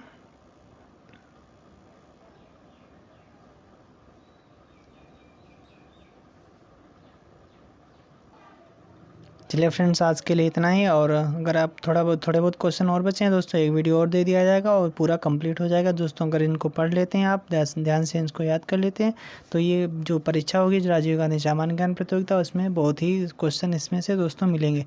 चलिए दोस्तों, आज के लिए इतना ही। Thank you, thanks for watching.